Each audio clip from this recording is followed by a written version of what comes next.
கேடயத்தை பயன்படுத்துவார்கள். எதிரிகளை வீழ்த்துவதற்கு வாள் பயன்படும், எதிரிகளால் நாம் வீழ்த்தப்படாமல் இருப்பதற்கு கேடயம் பயன்படும். அப்ப நன்மையை செய்வதற்கு நம்முடைய இறையச்சம் பயன்படுவது போல அந்த இறையச்சத்தை ஊட்டி அந்த தீமையிலிருந்து விடுபடுவதற்கு இந்த நோன்பு பயன்படும் என்கிற சிறப்பு. அப்ப அல்லாஹ்வுடைய பாதையில நோன்பு வைக்கின்ற மூலமாக அவர் ரையான் என்கின்ற சுவனத்தின் வாசல் வழியாக மலக்குமார்கள் அழைப்பார்கள், இவர் நுழைவார். லா எதுகுலுகா இல்ல சாயிமூன், நோன்பாளையை தவிர வேறு யாரும் அதில் நுழைய மாட்டார்கள் என்கிற சிறப்பு எல்லாம் நம்ம கேள்விப்பட்டிருக்கிறோம். அந்த சிறப்பினுடைய வரிசையில அல்லாஹ் சொன்னதாக ஒரு செய்தியை ரசூலுல்லாஹி ஸல்லல்லாஹு அலைஹி வஸல்லம் குறிப்பிட்டிருக்கிறாங்க. நோன்பாளியினுடைய சிறப்பை பட்டியலிடும் வகையில் அந்த ஹதீஸ் இருக்கிறது. அல்லாஹ் சொல்கிறானாம், மற்ற மாதத்தில் ஒருவன் ஒரு காரியத்தை செய்கிறானே ஆனால் 7 to 700 மடங்கு வரைக்கும் அதற்கு கூலி வழங்கப்படுகிறது. அஸ்ஸௌமுலி, ஆனால் நோன்பு எனக்குரியது, நானே அதற்கு கூலி வழங்குகிறேன் என்பதாக அல்லாஹ் சொன்னதாக நபி ஸல்லல்லாஹு அலைஹி வஸல்லம் அவர்கள் கூறினார்கள். அதற்கு 700 மடங்கையும் தாண்டி அளவுக்கு அதிகமான கூலி வழங்கப்படுவதாக சொன்னார்கள். இந்த நோன்பாளியினுடைய வயிற்றிலிருந்து வாய் வழியாக வெளியே வருகிற இந்த துர்வாடை கஸ்தூரி மரத்தை விட சிறந்தது என்கிற சிறப்பை சொன்னார்கள். அதன் வரிசையில தான் நபி ஸல்லல்லாஹு அலைஹி வஸல்லம் அவர்கள் ஒன்றை குறிப்பிட்டார்கள். லிஸ்ஸாயிமி ஃபர்ஹத்தான், நோன்பாளிக்கு 2 மகிழ்ச்சி இருக்கிறது. ஃபர்ஹத்துன் இந்தல் ஃபித்ரி, ஒரு மகிழ்ச்சி நோன்பு திறக்கும் போது ஏற்படுகிறது என்று சொன்னார்கள். 2வது மகிழ்ச்சிக்கு ஒரு காரணத்தையும் சொன்னார்கள். இப்போ இந்த முதல் மகிழ்ச்சிக்கு ரசூலுல்லாஹி ஸல்லல்லாஹு அலைஹி வஸல்லம் அவர்கள் குறிப்பிட்டாங்க இல்லையா, நோன்பு திறக்கும் போது ஏற்படுகிற மகிழ்ச்சி, இது நோன்பாளி இந்த உலகத்தில் அடையக்கூடிய ஒரு சிறப்பு. நோன்பு திறக்கும் போது ஏற்படுகிற மகிழ்ச்சிக்கு முன்னாடி மனிதனுக்கென்றே 2 வகையான மகிழ்ச்சி இருக்கிறது. 2 காரணங்களினால் மனிதன் மகிழ்ச்சி அடைகிறான். சில நேரங்களில் எதிர்பார்த்து மகிழ்ச்சி அடைவான், சில நேரத்தில் எதிர்பாராத மகிழ்ச்சி அடைவான். அது எப்படி எதிர்பார்த்த மகிழ்ச்சி எதிர்பாராத மகிழ்ச்சின்னு கேட்டா, நம்ம ஒரு கடை திறக்கிறோம். இன்னைக்கு நம்ம கடை திறந்து காலையில 10 மணிக்கு திறந்தாச்சு, நைட்டு 10 மணிக்கு மூடுறோம். வளமையா நமக்கு ஒரு 4000 ரூபாய்க்கு வியாபாரம் ஆகுதுன்னு வச்சுக்கோங்க. சரி, இன்னைக்கு ஒரு 4000 ரூபாய்க்கு வியாபாரம் ஆகுது, ஒரு 300-400 ரூபாய் லாபம் பெறும், சரின்னு சொல்லிட்டு கடையை திறக்கிறோம். எதிர்பார்த்த மாதிரியே 4000 ரூபாய் கிடைச்சிருச்சு, ஒரு சந்தோஷம், நஷ்டமடையில ஒரு சந்தோஷம். இது எதிர்பார்த்து கிடைக்கிற மகிழ்ச்சி. நம்ம திட்டமிடலோடு செய்திருக்கிற மகிழ்ச்சி. நம்ம என்ன பண்றோம், கரெக்டா டிக்கெட் போடுறோம். 1:20க்கு ட்ரெயின், 1:25க்கு 1:15க்கெல்லாம் புறப்படுறோம். எப்படியாவது ட்ரெயினை பிடிச்சிருவோம்னு அலப்பறியா போறோம். ரோட்ல எந்த டிராபிக்கும் இல்ல. 1:18க்கெல்லாம் ஸ்டேஷனுக்கு போயிட்டோம். 19 நிற்கும் போது ட்ரெயின் வந்துருச்சு. இது எதிர்பார்த்த மகிழ்ச்சி. இத்தனை மணிக்கு போனா அத்தனை மணிக்கு அதை பிடிக்க முடியுங்கிறது எதிர்பார்த்து திட்டமிடலோடு அனைத்தையும் சந்தித்து பார்க்கிற மகிழ்ச்சி. இப்படி வகையான மகிழ்ச்சியை நம்ம சந்திக்கிறோம். பள்ளிக்கூடத்துக்கு போறான், 100 மார்க் எடுக்கிற அளவுக்கு படிக்கிறான், வருஷமெல்லாம் கஷ்டப்பட்டான், 100 மார்க் கிடைச்சிருச்சு. இது அவன் எதிர்நோக்கி கஷ்டப்பட்டு இருக்கிறது கிடைச்சிருக்கிற மகிழ்ச்சி. எதிர்பாராத மகிழ்ச்சி என்றும் நம்ம வாழ்க்கையில நம்ம சந்திச்சுட்டு இருக்கிறோம். அது 2ஆம் பட்சம். அது எப்படி பல நேரங்கள்ல அந்த எதிர்பாராத மகிழ்ச்சி நம்ம சக்திக்கு மீறி நம்ம அறிவையும் தாண்டி அது கிடைச்சிக்கிட்டு இருக்கும். அது என்ன எதிர்பாராத மகிழ்ச்சி? நம்ம பெருநாள் அன்னைக்கு பெருநாள் தொழுது முடிச்சுட்டு ஒரு 1 மணி நேரம் வீட்டில் இருக்கிறதுக்கு பதிலாக கடையில் உட்காந்துட்டு நம்ம நண்பர்களோட ஒரு டீ சாப்பிட்டு இருப்போம்னு கடையை திறக்கிறோம். வியாபாரம் பண்ணணும் நோக்கமே இல்லை, கடையை சும்மா திறந்து வச்சுட்டு 2-3 நண்பர்கள் வருவாங்க, டீ சாப்பிட்டு மொத்தமா எல்லாரும் சேர்ந்து இன்னொரு பேக்கரிக்கு போகலாம், அங்க போய் டீ சாப்பிட்றதுக்கு இப்படியே இருக்கும். அந்த நாள் கழிக்கிறதுக்காக வேண்டி அங்க உட்கார்ந்துகிட்டு இருக்கும்போது ஒரு ஆர்டர் வரும், அங்க வியாபாரம் நடந்துகிட்டு இருக்கும். அது பார்த்தா 10-15,000 ரூபாய் கிடைக்கும். என்னடா இது, 4000 ரூபாய் பெருமானம் தான் ஒரு நாளைக்கு சம்பாதிப்போம், இன்னைக்கு எதுக்குடான்னு கடை திறந்தோ இது என்னென்னமோ ஒரு உழுகுதே என்று சந்தோஷம் அடைவான். நல்லது, இன்னைக்கு பாக்கெட் மணி பெருசா நிறைஞ்சிருச்சு என்று எதிர்பாராத மகிழ்ச்சி அடைவான். நோன்பு திறக்கும் போது கூட பாருங்களேன், நம்ம தினமும் நோன்பு திறக்க பள்ளிக்குள்ள போனா ஒரு கஞ்சி இருக்கும், ஒரு வடை இருக்குங்கிறது எதிர்பார்த்த மகிழ்ச்சி. திடீர்னு இன்னைக்கு போய் உட்கார்ந்தா கஞ்சி என்ன, வடை என்ன, பிரியாணி என்ன, அதுக்கப்புறம் பெரிய ஜூஸ் என்ன, ரோஸ் மில்க் என்ன, இவ்வளவு குவியுது. நோன்பு முடித்ததற்கு பிறகு மகரிப் தொழுவதற்கு பிறகு அனைவருக்கும் சேமியா பிரியாணியும் ஏற்பாடு செய்யப்பட்டிருக்கிறது. போச்சுடா, இது எதிர்பாராத மகிழ்ச்சி. இதெல்லாம் நம்ம எதிர்பார்த்த வந்தோம், எதிர்பாராம மனிதன் சந்திக்கிறது இருக்கிறது. அந்த மாதிரி நம்ம வாழ்க்கையில 2 வகையான மகிழ்ச்சி இருப்பது மாதிரி நோன்பாளிக்கும் அல்லாஹ் 2 வகையான மகிழ்ச்சியை கொடுக்கறான். அதுல முதல் மகிழ்ச்சி எதிர்பார்த்து கிடைக்கிற மகிழ்ச்சி. கரெக்டா இஃப்தார்ல வந்து நோன்பு திறக்கும்போது சந்தோஷமா இருக்கும், இஃப்தார்ல போல சந்தோஷமா இருக்குங்கிறது எதிர்பார்த்த மகிழ்ச்சி தான். ஆனா இந்த நோன்பு திறக்கிற நேரத்துல யாராவது இந்த மகிழ்ச்சிக்கு மாற்றமா நடக்கிறோமா? நடக்கவே மாட்டோம். ஏன்னா இது அல்லாஹ்வே சொன்ன செய்தி. மனித இயல்பு இப்படித்தான் இருக்கும், ரொம்ப சந்தோஷத்துல இருப்பான் என்று ரசூலுல்லாஹி ஸல்லல்லாஹு அலைஹி வஸல்லம் அவர்களுக்கு அல்லாஹ்வே எடுத்துரைத்த செய்தி. யாராவது நோன்பு திறக்கும் போது ரத்த கண்ணீர் வெடிச்சு, வயிற்றெரிச்சல் பிடிச்சு, வேதனை அடைந்து, துக்கம் தொண்டைக்குழியை வந்து தட்டி தட்டி இனிமேல் சாப்பிடவே கூடாதுங்கிற மாதிரி தள்ளுமா? எப்ப இருக்கும்னா சகர்ல தான் இருக்கும். ஏன்னா நம்ம நோம்புடைய காலங்கள்ல நம்ம தூக்கம் ஒரு லெவல்ல இருக்கும், நம்ம சாப்பாடு ஒரு லெவல்ல இருக்கும், நம்மளுடைய செயல்பாடு ஒரு லெவல் இருக்கும், நம்முடைய உழைப்பு ஒரு லெவல் எல்லாம் கொஞ்சம் குறைஞ்சுதானே இருக்கும். ஏற்குமாற மாறி போயிருச்சு. இந்த நோம்பு மாசத்துல மட்டும் இப்படி மாறும். அந்த ஒரு நாள் 2 நாள் சில பேர் தள்ளுறதுக்கே சிரமமா இருக்கு, அப்புறம் பழக்கத்துக்கு வந்துருவாங்க, இப்பெல்லாம் வந்திருப்பாங்க. அப்ப அந்த நோம்பு காலத்துல வந்து சகர்ல எழுந்திருக்கிறதுனா இவன் எப்படி நைட் எத்தனை மணிக்கு தூங்குவான்? 10 மணி 11 மணிக்கு தான் பயான் முடியும்.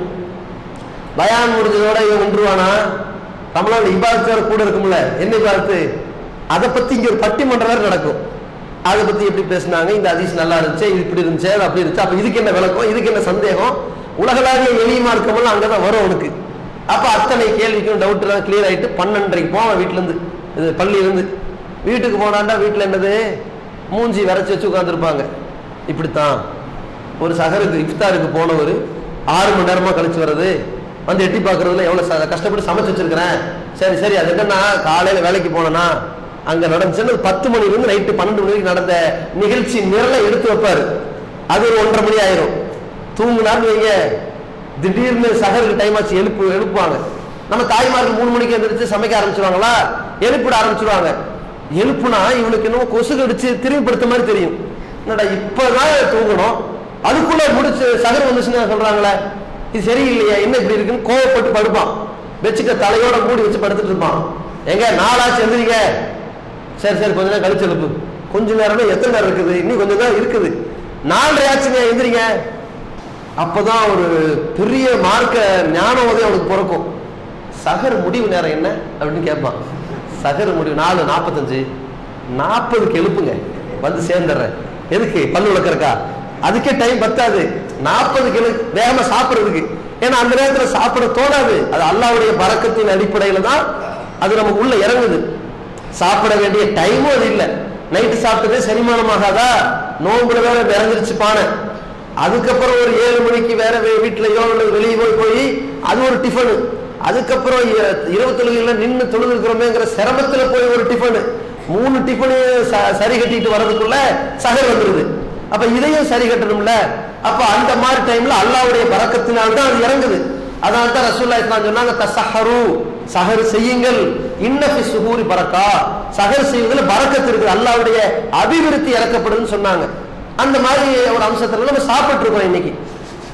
இப்ப அந்த நேரத்துல 4:40க்கு இருந்துச்சுன்னா நீங்க வேகவே பல்லு விளக்குறவனோ இல்லையோ, வாய் குப்பிடிச்சவனோ இல்லையோ, மூஞ்சி கழுவுனா இல்லையோ, வேகமா தட்டெடுத்து போய் சாப்பாடு போட்டு குழம்பு ஊத்திடுச்சு. அவ்வளவு வேகமா சாப்பிடுவான். 44 இருக்கும்போது சாயா கொண்டு வந்து வைன்றான். தண்ணி அப்புறம் குடிப்ப, சாயா கொண்டு வந்து வை. வேகமா தண்ணியை குடிச்சுக்கிட்டு சாயா எடுத்து வாயில வச்சிருவான். அப்பாடா, இப்ப தைரியம் ஆயிடுச்சு, இனி கவலை இல்லை. ஏன் இமாம் பாகு சொன்னாலும் அந்த டம்ளர் இருக்கிறத முடிக்கலாம், பிரச்சனையே கிடையாது. அப்புறம் ஆறுகள் கிடைச்சிடும். அந்த டீ குடிக்கிறவங்க 10 மணிக்கு கேட்பாங்க, சகருக்கு என்ன டீ சாப்பிட்டீங்க, நண்பர்களுக்கு என்ன சாப்பிட்டீங்க, பிரியாணி சாப்பிட்டேன். டீ சாப்பிட்டீங்களா? இல்ல நான் டீயே சாப்பிடலீங்க. அந்த பிரியாணி சாப்பிட்டா மறந்துருப்பாங்க, டீ குடிக்கலங்கிற வேலையா இருக்கும். அது ஒரு வழக்கம் ஆயிடுச்சுல்ல. ஒரு உற்சாகத்தை சந்திக்கும் வகையில ஒரு டீயை குடிச்சு பழகிட்டான்னா அன்னைக்கு குடிக்கிறவங்க ஒரு மாதிரி இருக்கும். இந்த வருத்தத்துக்கு பிறகு பள்ளிக்கு வந்தா இமாம் அந்த பள்ளிக்கு வர மக்களை எல்லாம் கொஞ்சம் அனுசரிக்கணும். சில ஊர்களில் இமாம் எப்படி இருப்பாங்க, அவர் இந்த ரமலான்ல குரானை முடிக்கணும்னே சொல்ல வைப்பாரு. மக்கள் அந்த நிலையில் இருக்க மாட்டான். நோயாளி இருப்பான், பயணி இருப்பான், வயசானவங்க இருப்பாங்க, இந்த மாதிரி பல தரப்புல இருப்பாங்க இல்லையா, அந்த நிலையை கவனிக்கணும். இது கடமையான தொழுகைக்கு. சுன்னத்தான தொழுகைக்கு அது பிரச்சனை இல்லை, நீட்டி கூட தொலை வச்சுக்கலாம், இரவு தொழுகையெல்லாம். கடமையான தொழுகைக்கு இந்த நிலைமையை கவனிக்கணும்ல. ஃபஜ்ர் தொழுகையில இமாம் அல்லாஹ்வுக்கு கை கட்டிட்டு சூரத்துல் பக்கரா ஓதிக்கிட்டு இருப்பாரு. இவன் பாப்பான், 5 நிமிஷத்துல சுபு தொலை வைக்க வேண்டிய ஆளு 40 நிமிஷம் தொலை வைக்கிறாரு. ஏன் இந்த வெறி? நான் என்ன பாவம் பண்ணேன்? தொழுது முடிச்சது. நீங்க வாங்க தலைவர், இங்க வாங்க. நாளையிலிருந்து இன்ன ஆத்தைனா அல்லது வல்லஸ்ரீ அல்லது குள்ளோது அதெல்லாம் தெரியாது உங்களுக்கு. அதுவும் தொலை வைங்க. இதுக்கு தான் நைட் இருக்குதுங்க. நாங்க நைட்ல முடிச்சது பத்தாதா அப்படின்னு வெறுப்பான். சில நேரத்தில் தொழில் விட்டு தனியாக போய் தொழுதுருவான். அந்த அளவுக்கு நீட்டமாக தொலை வச்சுட்டான்னு வைங்க, அதை அவனால தாங்க முடியாது. வேகமா தொழுது போய் தூங்கணும். அந்த மாதிரி போயிட்டு படுத்தா 10 மணி, சிலருக்கு 12 மணி, சில தொழில் அதிபர்களுக்கு 2 மணி. லுகர் தான், பாங்கு தான். வேலைக்கு போறவனா இருந்தா ஒரு 10-11 போயிடுவான். அந்த நேரம் பார்த்தா வளமையா நமக்கு 10 மணிக்கு சாயா வர்றது 11 மணிக்கு வந்துகிட்டு இருந்துச்சு. நோம்புடைய காலத்துல மட்டும் ஏருக்கு மாற 9 வரைக்கும் கொண்டு வந்து டீன்னு உள்ள கொண்டு வரான். சாயா சாயா சாயான்னு. என்னடா இது? வளமையே 10 மணிக்கு வரும், இன்னைக்கு 9 வரைக்கும் கொண்டு வந்துட்டான்.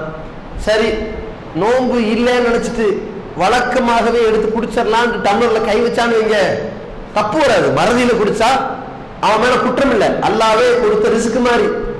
ஆனா நம்ம மக்கள் சும்மா விடுவாங்களா? நம்ம பெருமத சகோதரர் இருப்பாங்க, தம்பி இங்க டீ ஊத்து, ஜி நீங்க டீ குடிக்க மாட்டீங்களா, நீங்க நோம்பு தானே, கிளப்பி விட்டுருவாரு. ஆமா நோம்பு தான் தம்பி, அங்க ஊத்து அங்க ஊத்து அங்க ஊத்து.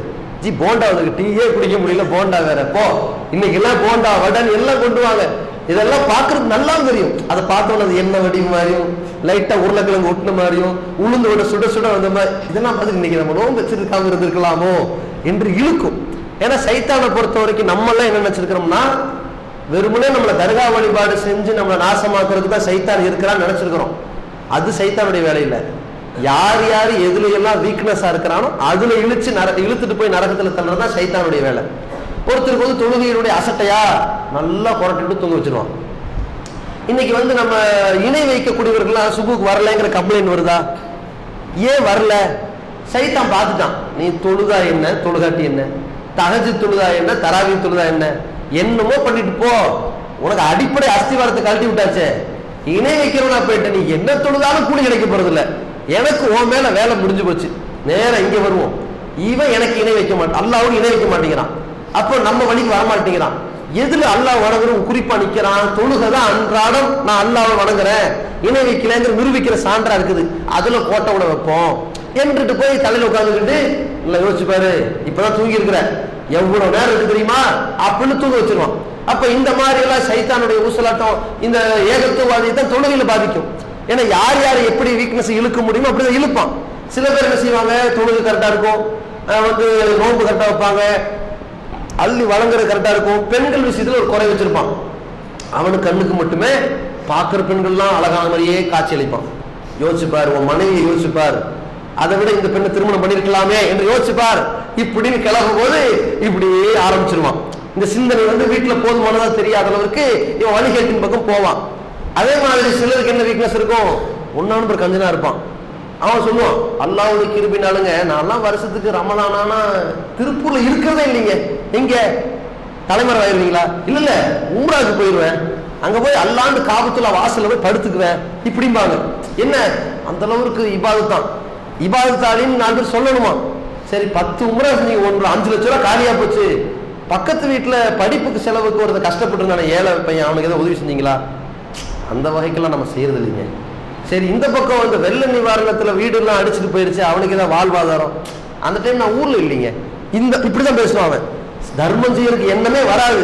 ஏன்னா அவனை சைத்தன் அதுல பிடிச்சி வச்சிருக்கிறான். செஞ்சிடாத, நீ 7 மாடி கட்ட வச்சிருக்கிற, நாளைக்கு எல்லாம் நஷ்டமா போய் ஓட்டாண்டியே போயிருவேன், தர்மம் செய்யணுமா, 100 50 ஆகணுமா, 50 25 காலி ஆகணுமா, யோசிச்சு பாரு.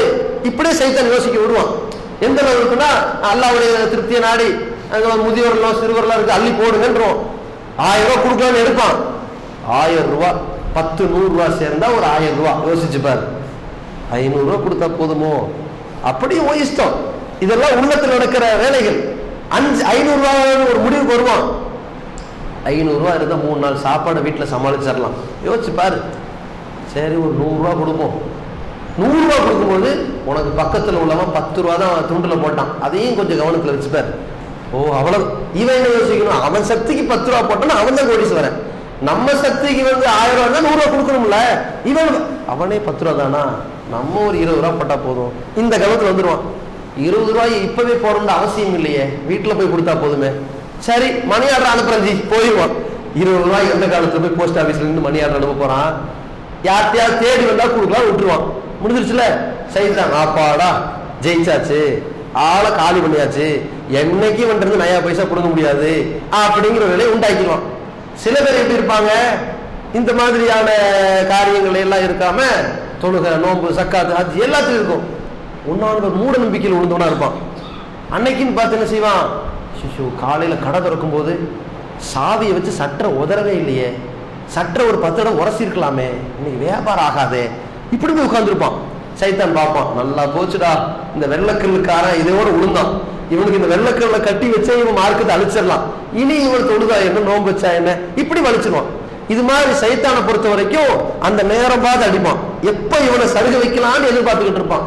அதனால தான் ஹஜ்ஜினுடைய நேரத்துல அல்லாஹ் சொல்வான், பிராணிகளை வேட்டையாடாதீர்கள்.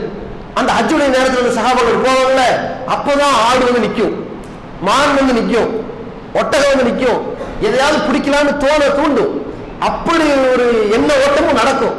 என்னடா இது, எதை செய்யக்கூடாதுனாலும் அதே வந்து முன்னாடி நிக்குதே, இப்படி சைத்தான் தூண்டி வைப்பான்.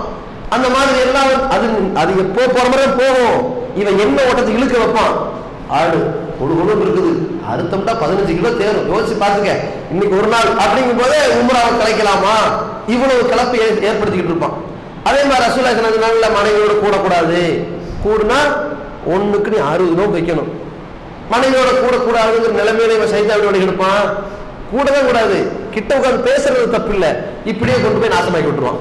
இப்படி சைத்தான் வந்து எங்கடா இவன் சருகி நான் ஜெயிக்கணும் அவன் தோக்கணும், இதான் அல்லாஹ் எடுத்திருக்கான் சபதம்.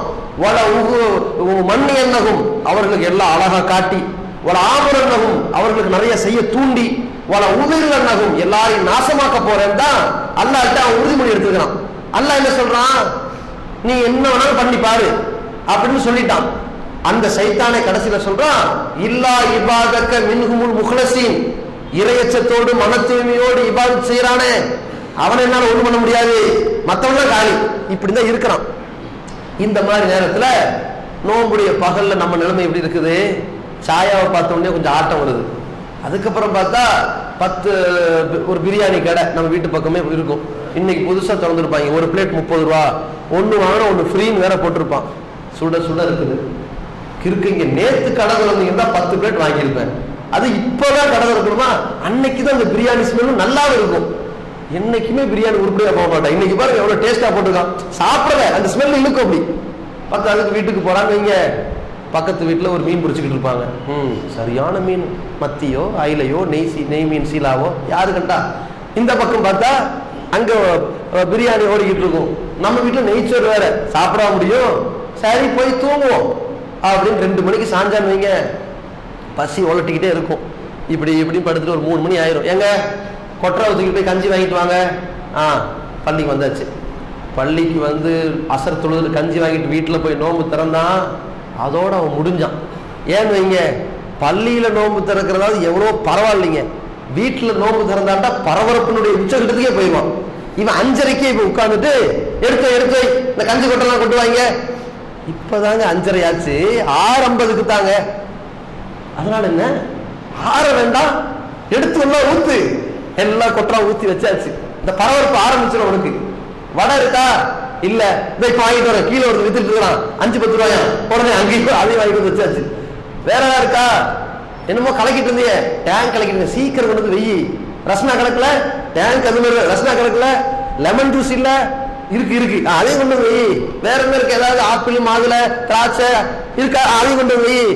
எல்லாம் வச்சாச்சு.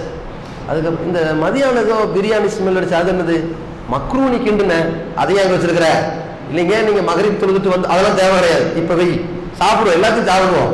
எல்லாத்தையும் எடுத்து வச்சதுக்கு பிறகு பிஸ்மில்லா, என்னது 5:15 ஆச்சு, இன்னும் 1.5 மணி நேரம் இருக்கா, தாங்காது. இது என்ன பண்றது, நம்ம வாட்ச் தான் சரியா ஓடுலையோ, கரெக்டா தான் ஓடுது, அப்புறம் எப்படி இருக்குது, வயிறு தான் ஓடல, அவனுக்கு எல்லாம் இப்படி தள்ளிக்கிட்டு நிற்கும், வாழ்க்கையே ஓடாது. அந்த நேரத்துல காலையில இருந்து மதியானம் வர்றது கூட பரவாயில்லைங்க, இந்த 5லிருந்து 7 வருது இருக்கே தாங்கவே முடியாதுனால அந்த அளவுக்கு டயர்ட் ஆயிடறான். ஏங்க எங்க பெரியம்மா வீட்டுல ஒரு தூக்கு போசி எக்ஸ்ட்ரா இருக்கான், கொஞ்சம் வாங்கிட்டு வாங்க. இந்த வேலையில இங்க வச்சுக்காது, நைட்ல சொல்லு வாங்கிட்டு வர, 21 மணி வரும்போது சொல்லி வாங்கிட்டு வரேன். இன்னும் நோம்பு இருக்கிற உட்காந்துட்டு இருக்கும்போது வாங்கிட்டு வந்தா எந்திரிச்சு நிக்க கூட என்னால இப்ப முடியாது அப்படின்னு உட்காந்துருவான். அதுக்கப்புறம் நிலைமை என்ன, 6 ஆயிடுச்சு. 6 ஆன பிறகுதான் இந்த சகருக்கு ஒரு மார்க்கம் நாணயோதம் பிறந்துச்சுல, இதே ஞானம் வந்து இப்பொழுது பிறக்கும். இஃப்தாருடைய சரியான நேரம் என்ன அப்படின்னு கேட்பான். 6:50 நோம்பட்டை எடுங்க, இது சரிப்படாது, நோம்பட்டை எடு. அந்த ஜன்னல்ல மாட்டிருந்தேன், தேடுவான், அங்க இருக்காது. கட்டில் அங்க படிச்சுக்கிட்டு அங்க வச்சேன், மூதேவி ஒரு இடத்துல வைக்க மாட்டேன், அங்கேயும் தேடுவான், அங்கேயும் இருக்காது. என்னடா நம்ம பாக்கெட்ல இருக்குது, எடுத்தா இத்தனையே 2 அட்டையை போட்டு பிஞ்சு கிடக்கும். இது 1வது நோம்பு 10வது நோம்புக்கு 6:50 தானா, 6:25 கேள்விப்பட்டோம். போன வருஷம். சரி இருக்கட்டும், கொஞ்ச நேரம் 6:15 ஆயிடுச்சுன்னு வைங்க. ஒருவேளை இவங்க தப்பா போட்டிருந்தா என்ன, தௌஹீத் ஜமாத் கேலண்டர் பின்னாடி மாச கணக்குல போட்டுப்பாங்களா, அதுல கரெக்டா இருக்கும். அதுல ஒரு 5 நிமிஷம் பெறாதாங்கிறது தேடுதல. அந்த கேலண்டர் எடுத்த உடனே இவன் தேடுற வேகத்துக்கு கிடைக்காது. சென்னை, மதுரை, தஞ்சை, நாகை, கோவை, வந்துருச்சு திருப்பூர், கோவை, இந்த அன்றைய பக்கத்து மாவட்டங்கள் பார்த்தாச்சா. இப்ப 1ஆம் தேதி இருந்து 3ஆம் தேதி, 3ஆம் தேதி இருந்து 10ஆம் தேதி, 10ஆம் தேதி 15ஆம் தேதி, 15 இருந்து 20ஆம் தேதி இங்க இருக்குது. இவனும் ஆரம்பம் தானா, சரி எடுத்து வைங்க. நமக்கு வந்து விதி அப்படித்தான். அந்த 6:45 வரும்போதுதான் கொஞ்சம் அமைதியா இருங்க, ஏதோ பாங்கு சொல்ற சத்தம் கேக்குது. இல்லைங்க நீங்க வேற சொல்லுடியோ, கேட்டுச்சு, அதான் அதெல்லாம் இல்லை. 5 நிமிஷத்துக்கு பாங்க சொல்றதுக்கு உட்கார்ந்துகிட்டு இருக்கும் போது இன்னொரு யோசனை வரும். நோன்பை விரைவுபடுத்தும் காலமெல்லாம் மக்கள் நன்மையில் இருக்காங்கன்னு ரசூலுல்லாஹ் சொன்னாங்களே, இப்பவே திறந்தா தப்பா, சூரிய மறைவு தானே கணக்கு, ஏதோ மறைஞ்ச மாதிரி இருக்குது, இருட்டா தெரியுதே, மேல போய் பாரு சூரியன் தெரியுதான்னு இப்படின்னு தூண்டுவான். நோன்பை விரைவுபடுத்தும் காலம் எல்லாம் மக்கள் நன்மையில் இருக்காங்க. மதியானம் நுகர்ல நோன்பு திறக்க முடியுமா? விரைவுபடுத்துறதுன்னா அந்த நேரம் போட்டுருக்கிறோமே 6:50, 50க்கு டக்குன்னு திறந்துடணும், 55 ஆக்கிடக்கூடாதுன்னு அர்த்தம். இவன் என்ன விளங்குறான், இப்ப 2 நிமிஷத்துக்கு முன்னாடி திறந்து அல்ல நம்ம குற்றம் பிடிப்பானான்னு நினைப்பான். அப்போ இன்னொரு ஆளு இருந்துதான் இருந்துட்டீங்க, 2 நிமிஷம் பொறுத்துருங்க அப்படின்னு சொன்னதுக்கு பிறகு இந்த பெரிய யுத்தத்தை தாண்டிதான் பிஸ்மில்லான்னு பேரிச்சம்பழம் இறங்கும். அந்த மாதிரியான ஒரு பரபரப்பான சூழ்நிலை அங்க இருக்கும். பள்ளிக்கு வந்தாங்க கொஞ்சம் கம்மி தான், 6:15 தான் வருவாங்க எல்லாரும். 6:25, 30க்கு வரும்போதுதான் அப்படியே நிதானமா சின்ன பசங்களை விட்டு அப்படியே ஓலையை விரிச்சு ஒவ்வொரு டம்ளரா வைப்பாங்க. ஓரத்துல நம்மால் உட்காந்து இருப்பான், டம்ளர் வச்சுட்டாங்க, கொஞ்ச நேரம் கழிச்சு போவோம், துவாசி கேட்டு இருப்பான், கொஞ்சம் கஞ்சி கொட்டுற வச்சுட்டாங்க, நீ ஊத்திடுவாங்க. எல்லாரும் போய் உட்காருங்க. 6:40 போய் உட்கார்ந்தாச்சு. உட்கார்ந்த உடனே நம்ம சமுதாயத்தில் இப்படி வேற கிளப்பி விட்டாங்க, நோன்பு திறக்கும் போது கேட்கிற துவாவை அல்லாஹ் கண்டிப்பா ஏத்துக்கிறான்னு. அதை ரசூலுல்லாஹி ஸல்லல்லாஹு அலைஹி வஸல்லம் அப்படி சொல்லவே இல்லை. ஆனா யார் கிளப்புறான்னு தெரியல, ஆதாரப்பூர்வமான செய்தி இல்லை. அப்ப இப்படி இருக்கும்போது மனிதன் இயல்பும் வராது. அப்படி அந்த அவசரத்துல ஒரு பாலைவனத்தில் தன்னுடைய பொருட்களை தொலைய விட்டவன் கூட இறைவனுக்கு நன்றி செலுத்துற வேகத்துல அந்த அபுதி அனரப்புக்க, இறைவா நீ ஏன் அடிமை, நான் இறைவன்ட்டாரு. அவசரத்துல அல்லாஹ் மன்னிக்கும் செஞ்சுட்டான். ஏன்னா டங் ஸ்லிப் ஆறதெல்லாம் மைண்ட் ஸ்லிப் எல்லாம் எடுத்துக்க மாட்டான். இன்னத்துல வந்து என்ன போலத்தான் நினைச்ச, வந்த வார்த்தை தப்பா போயிருச்சு அப்படின்னு அல்லாஹ் அதை ஏத்துக்குவான். ஆனா அந்த மனித இயல்பு இந்த அவசரம், பதட்டம், பரபரப்பா இருக்கும் போதெல்லாம் இந்த நிதானமா இருந்த பிரார்த்தனை உன்ட்ட வராது. இது ரசூலுல்லாஹி ஸல்லல்லாஹு அலைஹி வஸல்லம் சொல்லவும் மாட்டாங்க. ஆனா இப்படி நினைச்சுக்கிட்டு உட்கார்ந்து இருக்காங்களா, இப்படி உட்கார்ந்தவங்கள துவாவா கேட்டு உட்கார்ந்து இருப்பாங்க. கையை ஏங்குறதோட சரி, தம்பி நம்ம கஞ்சி கொட்டுறால சட்னி வைக்கல மறந்துடாதீங்க, அப்படி போவோம். ஒரு தூக்கிட்டு கொஞ்சம் கொஞ்சமா வச்சுட்டு இங்க வச்சுட்டு போ, வச்சாச்சு. அப்புறம் பாப்பா நம்ம கொட்டுறால 3/4 கஞ்சி தான் இருக்கு, அவரு கொட்டுறால முழுசா இருக்கு, ஆனா அது பக்கத்துல எக்ஸ்ட்ரா இருக்கு, தம்பி அதை எடுங்க கொஞ்சம் இங்க ஊத்துங்க, இப்ப நிறைஞ்சிருச்சு, சரி அல்ஹம்துலில்லாஹ். அடுத்து கொஞ்ச நேரம் கழிச்சு பாப்பான், அவருக்கு 2 உளுந்து வடை, நமக்கு 2 பருப்பு வடை, பல்லு என்னத்துக்கு ஆகிறது, இதை நீங்க எடுத்துக்கங்க, அதை என்கிட்ட கொடுங்க. இந்த பண்ட மாட்டு வியாபாரம் நடந்துகிட்டு இருக்கு. உட்காந்துட்டு இன்னொருத்தர் கவர்ல உட்காந்து வச்சுக்கிட்டு இப்படி துவால் எடுத்துருப்பாரு, தம்பி சம்சா தானே, ஆமா ஆமா நம்ம 4 பேர் கணக்கு வச்சுக்கோங்க, உங்க 2 எதிரில 2, சரியா, வேற யாருக்கு வேண்டாம். இதெல்லாம் எதிர்பார்ப்பு உட்கார்ந்து இருப்பானா, இந்த ஏதோ கொட்டரா கொண்டு வந்தாங்களே, ரஸ்னா கலக்கிருக்காங்க, ஊத்துட்டு அப்புறம் கடல் பாசியோட கலந்து ரோஸ் மில்க் தர போறாங்க, அல்ஹம்துலில்லாஹ் எல்லாம் ஓகே. 6:48 ஆயிடுச்சு. 6:50க்கு தான் நோம்பு திறக்கிற டைமா, 6:48க்கு ஏன் வாட்சில் 50 ஆயிடுச்சே ஜி, உங்க வாட்சில் அப்புறம் நீ சொல்லாம இருக்கிறாங்க, ஒரு நிர்வாகத்துல ஒழுங்கு இல்லைங்க அப்படின்னு கிளம்பிடுவான். இருங்க நம்ம ஜமாத்து வாட்சில் வந்து இனி ஆவடிங்க, சரி இருங்க 50 ஆயிடுச்சு சொல்லுங்க, சொல்லுங்க சொல்லுங்க கிளப்பிட்டுருமா, யாராவது இவரு போய் பாங்கு சொல்லுங்கிறாங்க. அப்ப என்ன செய்யறது, இவர் எந்திரிக்கிறாரா அவர் எந்திரிக்கிறாரா, இல்லைங்க நம்ம 3வது மாடியில தான் திறக்கிறோம், ஏற்கனவே இமாம் கீழே போய் உட்கார்ந்துட்டாரா, அப்ப நீ சொல்லாம இருக்கிறாரு, எங்க 6:02 ஆயிடுச்சுங்க, இமாம் இருக்காரு பாருங்க, ஒண்ணு செஞ்சுட்டு இருக்காரு, சீக்கிரம் செஞ்சுட்டு போய் சொல்ல சொல்லுங்க. அவர் அல்லாண்டு ஆரம்பிச்சாரு வைங்க, அதுக்கப்புறம் தான் வயிறு நிறையும். அப்படிப்பட்ட எதிர்பார்ப்பும் பரபரப்பும் உலகத்துல இந்த மனிதன் இந்த உணவை பெறும் விஷயத்தை தவிர வேற எதுலையுமே அடைவது கிடையாது. அதனாலதான் அல்லாஹ்வே அதை சொல்கிறான், நோன்பாடி நோன்பு திறக்கும் போது ஏற்படுகிற மகிழ்ச்சி இருக்கிறதே அந்த மகிழ்ச்சி கண்டிப்பாக அமையும். இந்த மகிழ்ச்சியை நம்ம எல்லாரும் சந்திச்சுக்கிட்டு இருக்கிறோம். அந்த மகிழ்ச்சியில ஒரு வித்தியாசம் இருக்குது. இதற்கு அடுத்து ஒரு மகிழ்ச்சி இருக்குதுங்க. அந்த மகிழ்ச்சிக்கும் இந்த நோன்பு திறக்கும் போது பெறுகிற மகிழ்ச்சிக்கும் மிகப்பெரிய வித்தியாசம் என்னவென்றால், இந்த மகிழ்ச்சியை அல்லாஹ் ஒருவனை மட்டும்தான் கடவுள் என்று நம்பி நோன்பு வச்சவனுக்கும் இந்த சந்தோஷம் கிடைக்கும். அல்லாஹ்வுக்கு இணை கற்பித்து தர்கா வழிபாடு நடத்தி தாயத்து தட்டு தகடு என்று மூட நம்பிக்கையில மூழ்கி அவன் நோன்பு வச்சாலும் இந்த சந்தோஷம் கிடைக்கும்.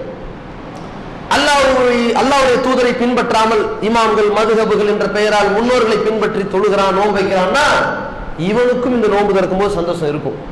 அல்லாஹ்வுடைய தூதரை பின்பற்றி நோன்பு வச்சவனுக்கும் இந்த சந்தோஷம் கிடைக்கும். ஒருபடி மேல சொல்றதா இருந்தா, அலி ரலியல்லாஹு கடவுளாகவோ தூதராகவோ ஏற்றுக்கொண்ட சியாக்கார நோன்பு வச்சாலும் கூட இந்த சந்தோஷம் கிடைக்கும். இந்த எதிர்பார்ப்பு வரும். இந்த மகிழ்ச்சியில் எல்லோரும் சமமாவார்கள். ஆனால் இந்த நோன்பாளிக்கு 2வது ஒரு மகிழ்ச்சி கிடைக்கும்னு ரசூலுல்லாஹி ஸல்லல்லாஹு அலைஹி வஸல்லம் அவர்கள் அல்லாஹ் சொன்னதா சொன்னாங்களே, அந்த மகிழ்ச்சி எல்லாரும் கிடைக்காது, சில தேர்ந்தெடுக்கப்பட்டவர்களுக்கு தான் கிடைக்கும். அது என்ன மகிழ்ச்சி? இந்த லிகாய் ரப்பிஹி, மறுமை நாளில் இறைவனை சந்திக்கும் போது ஏற்படுகிற மகிழ்ச்சி. அதில் இந்த மனிதன் கடுமையான பூரிப்புக்கு ஆளாயிருவான். என்ன செய்யறது, இறைவனுடைய முகத்தை பார்த்துட்டு ஆச்சரியம் தாங்க முடியாமல் அவனுடைய நிலையே மாறி போயிருங்கிற அளவுல அந்த இன்பமயமான ஒரு சந்திப்பு இருக்கு பாருங்க, அந்த சந்திப்பை இந்த நோன்பாளி அடைவான்னு சொல்லி ரசூலுல்லாஹி ஸல்லல்லாஹு அலைஹி வஸல்லம் அவர்கள் அப்படி அடையும் போது சந்தோஷப்படுவான்னு சொன்னாங்கல்ல, அது கிடைக்கும். ஆனால் அந்த மகிழ்ச்சியை பொறுத்த வரைக்கும், அந்த சந்திப்பை பொறுத்த வரைக்கும் எல்லோருக்கும் அது சாத்தியமாகாது. எல்லா கொள்கை உள்ளவர்களுக்கும் அது கிடைக்காது. அதே நேரத்தில் அந்த மகிழ்ச்சிக்கு நோன்பு மட்டும் வைத்து விட்டால் அந்த மகிழ்ச்சியை அடையவும் முடியாது. அதற்கு வேற சில காரியத்தை செய்யணும். அதற்கென்று சில இஸ்லாம் பல நிபந்தனைகளையும் போட்டிருக்கிறது. அந்த சந்திப்பு நேரத்தில் என்னவெல்லாம் நடக்கும், எப்படி நீங்க அங்க நிக்க போறீங்க, என்ன சூழல்ல இறைவனை சந்திப்பீங்க, இறைவன் உங்கள்ட்ட என்ன வார்த்தையெல்லாம் பேச போறான், நீங்க இறைவன்ட்ட என்னவெல்லாம் பேச போறீங்கிறத நபிகள் நாயகம் ஸல்லல்லாஹு அலைஹி வஸல்லம் அவர்கள் பல வர்ணனைகள் செய்திருக்கிறார்கள். இன்ஷா அல்லாஹ் அது குறித்த முழுமையான விளக்கத்தை நாளைய லுகர் தொழுகைக்கு பிறகு தெரிந்து கொள்வோம் என்று சொல்லிக்கொண்டு ஒரு முக்கியமான கோரிக்கையை பதிவு செய்கிறோம். இந்த கோரிக்கைன்னு சொன்ன உடனே சில விஷயத்திற்காக ஒரு நன்கொடையை கேட்டு ஜக்காத்துகளை கேட்டு ஒரு அறிவிப்பு செய்ய போறோம். ஏன்னா உங்களுக்கு நிதானமா சொல்ல ஸ்டார்டிங்ல சொல்லிடுறேன், அறிவிப்பு செய்ய போறோம்னு உடனே நீங்க என்ன நினைச்சிடக்கூடாதுன்னா, கண்டிப்பா ஒருத்தரும் 1000 ரூபாய் போடணும், 10,000 ரூபாய் போடணும், 5000 ரூபாய் போடணுங்கிற நிர்பந்தம் இருக்குதுன்னு நீங்க நினைச்சிடாதீங்க. அதுக்கு தான் உங்களுக்கு விஷயத்தை பதிவு பண்ணிக்கிறேன். என்ன கோரிக்கைன்னா, நம்ம ஜமாத்துடைய மாநில தலைமை சார்பாக ஒரு 30 வருஷத்துக்கு முன்னாடி ஒரு ஊருக்கு ஒரு மாவட்டத்துக்கு 2 பேர் வீதம் இருந்த இந்த ஜமாத்து இன்னைக்கு லட்சக்கணக்கான உறுப்பினர்களை கொண்டு 860 கிளைகளாக செயல்பட்டு இருக்கிறோம். 650 மர்க்கசுகளாக குர்ஆன் சுன்னாவை மக்கள்கிட்ட சொல்லிக்கிட்டு இருக்கிறோம். மாதந்தோறும் கிட்டத்தட்ட 20,000க்கும் மேற்பட்ட தாவா பணிகள், பொதுக்கூட்டம், திருமண கூட்டம், பெண்கள் பயான், மாநாடுகள், அதே மாதிரி வீடு வீடாக சென்று சத்திய இஸ்லாத்தின்பால் மக்களை அழைப்பதில் முஸ்லீம்களிடத்தில் இருக்கிற மூட நம்பிக்கையிலிருந்து அவர்களை விடுவிக்க செய்து கிட்டத்தட்ட ஒரு வருஷத்துக்கு 3500 4500 பேருடைய தாயத்துகள் அறுக்கப்பட்டு நரக படுகொலியிலிருந்து மீட்கப்படுகிற தாவா புரட்சிகள் நடந்து கொண்டிருக்கிறது. இது போக இஸ்லாம் ஒரு இனிய மார்க்கம்ங்கிற நிகழ்ச்சியை பிற மதத்தவர்களுக்கு செய்து அவர்களை இஸ்லாத்தின்பால் அழைக்கக்கூடிய பணிகளில் ஒரு வருஷத்துக்கு 1000க்கும் மேற்பட்ட சகோதர சகோதரிகள் இஸ்லாத்தை நோக்கி வருகிறார்கள். அதையும் தாண்டி இஸ்லாம் ஒரு எளிய மார்க்கம் நடத்துறோம். இந்த சத்தியத்தை ஏற்க மறுத்தவர்கள்ட்ட கருத்தாளமிக்க விவாதங்களை சந்திக்கிறோம். இதுவெல்லாம் ஒரு பக்கம் மார்க்க பணிகளாக செய்வதோட இந்த பணிகளை பிரச்சார வாயிலாக நிறுத்தி விடாமல் பத்திரிகை துறை வாயிலாகவும் லட்சம் கோடிக்கணக்கான மக்கள் இந்த இஸ்லாத்தை அறிந்து கொள்ள வேண்டும் என்பதற்காக இணையதளங்கள் வாயிலாகவும் தொலைக்காட்சி வாயிலாகவும் இந்த செய்திகளை அறிந்து வருகிறோம். அந்த அளவுக்கு இந்த சத்திய இஸ்லாத்த மக்கள்கிட்ட செய்து வருகிற ஒரு அமைப்பாக நம் ஜமாத் இருக்கிறது. இந்த ஜமாத்துடைய மார்க்கப்படி ஒரு பக்கம் சமுதாய பணியாக வாழ்வாதார உதவி, கல்வி உதவி, மருத்துவ உதவி, தொழில் தொடங்குவதற்கான கடன் உதவி, இது மாதிரியான சேவைகளை செஞ்சுக்கிட்டு இருக்கிறோம். மனிதநேய பணிகளாக ரத்த தானம், மருத்துவ முகாம், டயாலிசிஸ் பாதிப்பில் உள்ளவனுக்கான வாழ்வாதார செலவுகள், அவங்க நோய்வாய்ப்பட்டு மருத்துவமனையில் பெரிய தொகையை அவன் தலையில கட்டி ஏமாற்றினால் அந்த நஷ்டஈடை மீட்டு தருவது, தவறான சிகிச்சை அளித்தவர்களுக்கு உட்கார்ந்து பேச்சுவார்த்தை நடத்தி நியாயம் வழங்குவது போன்ற வேலைகள், பாதிக்கப்பட்டவர்களுடைய உரிமையை மீட்பதற்காக வாழ்வு உரிமை போராட்டங்கள், ஜீவாதார கோரிக்கைகளுக்கான போராட்டங்கள், இஸ்லாமிய மார்க்கம் மற்றும் முஸ்லிம்கள் எங்கெல்லாம் இழிவுபடுத்தப்படுவார்களோ அந்த நிலையை அகற்றும் விதமாக களம் கண்டு இஸ்லாமிய சமுதாயங்களுடைய கண்ணியத்தை நிலைநிறுத்துவதற்கான புரட்சிகள், இதையெல்லாம் நம்ம ஜமாத் செய்து கொண்டிருக்கிறது. இதுவும் தாண்டி 5 சேவை நிறுவனங்கள் நடத்திட்டு இருக்கிறோம். அல்லாஹ்வுடைய மார்க்கத்தை ஏற்று வருகிற, இஸ்லாத்தை ஏற்றுக்கொள்கிற ஒரு ஆணாக இருந்தால் 7000 ரூபாய் அவருக்கு 40 நாள் செலவாகுது. அவருக்கு கெசட்ல பெயர் மாற்றம், மருத்துவம், ஹத்னா பண்றது, படிப்பு, புத்தக செலவு, உணவு எல்லாம் சேர்த்து 7000 செலவாகுது. இதை மக்கள்கிட்ட சக்காத்து தொகையும் இதுக்கு வசூல் பண்றோம், நன்கொடையும் வசூல் பண்றோம். அதே மாதிரி இஸ்லாத்தை ஏற்றுக்கொண்ட ஒரு பெண் வந்து விட்டால் 3 மாசம் அவர்களுக்கு நடத்தப்படுகிற தாவா சென்டர் 11,470 ரூபாய் செலவாகுது. அதே மாதிரி ரசூலுல்லாஹி ஸல்லல்லாஹு அலைஹி வஸல்லம் குறிப்பிட்ட நானும் அனாதைகளை பொறுப்பெடுத்துக் கொள்ளக்கூடியவர்களும் மறுமையில் இப்படி இருப்போம் என்று சொன்னார்களே, அந்த ஒரு சிறப்பை பெறுவதற்காக 125 சிறுவர்களை வைத்து கும்பகோணத்தில் இயங்கிக் கொண்ட சிறுவர் ஆதரவு இல்லம், 60க்கும் மேற்பட்ட சிறுமிகளை வைத்து ராமநாதபுரம் மாவட்ட இருமேலையில் நடந்து கொண்டிருக்கிற சிறுமியர் ஆதரவு நடந்துகிட்டு இருக்குது. அதுல ஒரு 60 பேர் படிச்சுட்டு இருக்கிறாங்க. ஒரு சிறுவருக்கோ அல்லது ஒரு சிறுமிக்கோ ஒரு மாசத்துக்கு 4000 செலவாகுது, ஒரு வருஷத்துக்கு 48,000 செலவாகுது. இந்த சிறுவர் சிறுமியருக்காக சக்காத்து நன்கொடை வசூல் பண்றோம். பிள்ளைகளால் கைவிடப்பட்டு ஆதரவற்ற நிலையில் இருக்கிற முஸ்லிம் முதியவர்கள், இஸ்லாத்தை ஏற்ற முதியவர்கள், இந்த தருணத்தில் உள்ளவர்கள் அந்த இஸ்லாத்தின் பார்வையிலேயே மரணிக்க வேண்டும்ங்கிற நல்ல நோக்கத்துல முதியோர் ஆதரவு இல்லத்தை நடத்திக்கிட்டு இருக்கிறோம். ஒரு முதியவருக்கு ஒரு வருஷத்துக்கு 44,000 ரூபாய் செலவாகுது. இந்த வகைக்கு நன்கொடை சக்காத்து வசூல் பண்றோம். இந்த மாதிரியான ஜமாத்துடைய சேவை நிறுவனங்களும் ஜமாத்துடைய பணிகளை மொத்தமா கணக்கு போட்டால் ஒரு வருஷத்துக்கு 2,40,00,000 ரூபாய் செலவாகுது. ஒரு மாதத்திற்கு 20 லட்சம் ரூபாய், ஒரு நாளைக்கு 65,000 to 70,000 ரூபாய் இந்த வகையில ஒதுக்கப்பட்டு கொண்டிருக்கிற காரணத்தினால அல்லாஹ்வுடைய திருப்தியை நாடி நீங்க நன்கொடைகளாகவும் சக்காத்துகளாகவும் அள்ளி வழங்குமாறு உங்களை அன்போடு கேட்டுக்கொள்கிறோம். 3வது கோரிக்கை என்னவென்றால், நீங்க வந்திருக்கிறவங்க ரொக்கமா இருந்தா ரொக்கமா கொடுங்க. 2வது, நீங்க ஏதாவது வாக்குறுதியை கொடுத்துட்டு இந்த மாசத்துக்குள்ள வாங்கிக்கன்னு சொன்னீங்கன்னா இந்த மாவட்டத்தினுடைய வசூல் பொறுப்பாளராக நியமிக்கப்பட்டிருக்கிற சஹாபுதீன் அவர்கள்ட்ட தொடர்பு நம்பர் கொடுத்தீங்கன்னா உங்க பிறகு அவரை பெற்றுக்கொள்வார்கள். அடுத்து என்னன்னு கேட்டா, உங்க குடும்பத்துல யாராவது நோன்பு வைக்க முடியாத நிலையில் இருப்பார்கள், ஆனால் ஒரு நாளைக்கு ஒரு ஏழைக்கு 3 வேளை சாப்பாடு கொடுக்கணும். அதான் நோன்பு பரிகாரம். முதியோர் இல்லத்துல ஒரு முதியவருக்கு ஒரு நாளைக்கு 3 வேளை சாப்பாட்டுக்கு 70 ரூபாய் செலவாகுது. அப்ப ஒரு மாசத்துக்கு 2,100 ரூபாய் செலவாகுது. நோன்பு பரிகாரம்ங்கிற வகையில நீங்க கொடுத்தீர்களானால் அது அந்த வகையில் அவர் ஒதுக்கிக் கொள்வார், அது மக்கள்கிட்ட அதை வசூலித்துக் கொள்வார்கள் என்பதை தெரிவித்துக் கொள்கிறோம். இதற்காக நீங்க தரக்கூடிய தொகை உங்க வசதிக்கேற்ப எவ்வளவு முடியுமோ தாங்க. ஆனா என்ன நினைச்சிடக்கூடாதுன்னா, நம்ம ஒரு 50 ரூபா தருவோம், இல்ல ஒரு 100 ரூபா தருவோம், என்னால் அவ்வளவு முடியும், ஆனா அதை பில்லுல எழுதுறதாகவோ சபையில சொல்வதாகவோ கேவலம் நினைச்சிடாதீங்க.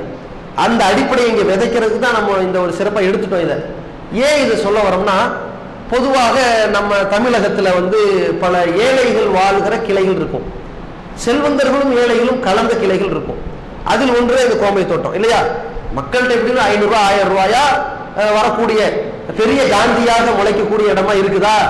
அப்படி நீட்டி நீட்டி பழக்கும் போது ஒரு 50 ரூபாய் நீட்டும் பொழுது அவனை கஞ்சப்பை மாறியும் ஒரு தியாகமே செய்யாதவன மாதிரி ஒரு பார்வை யார்ட்டையும் வந்துடக்கூடாது.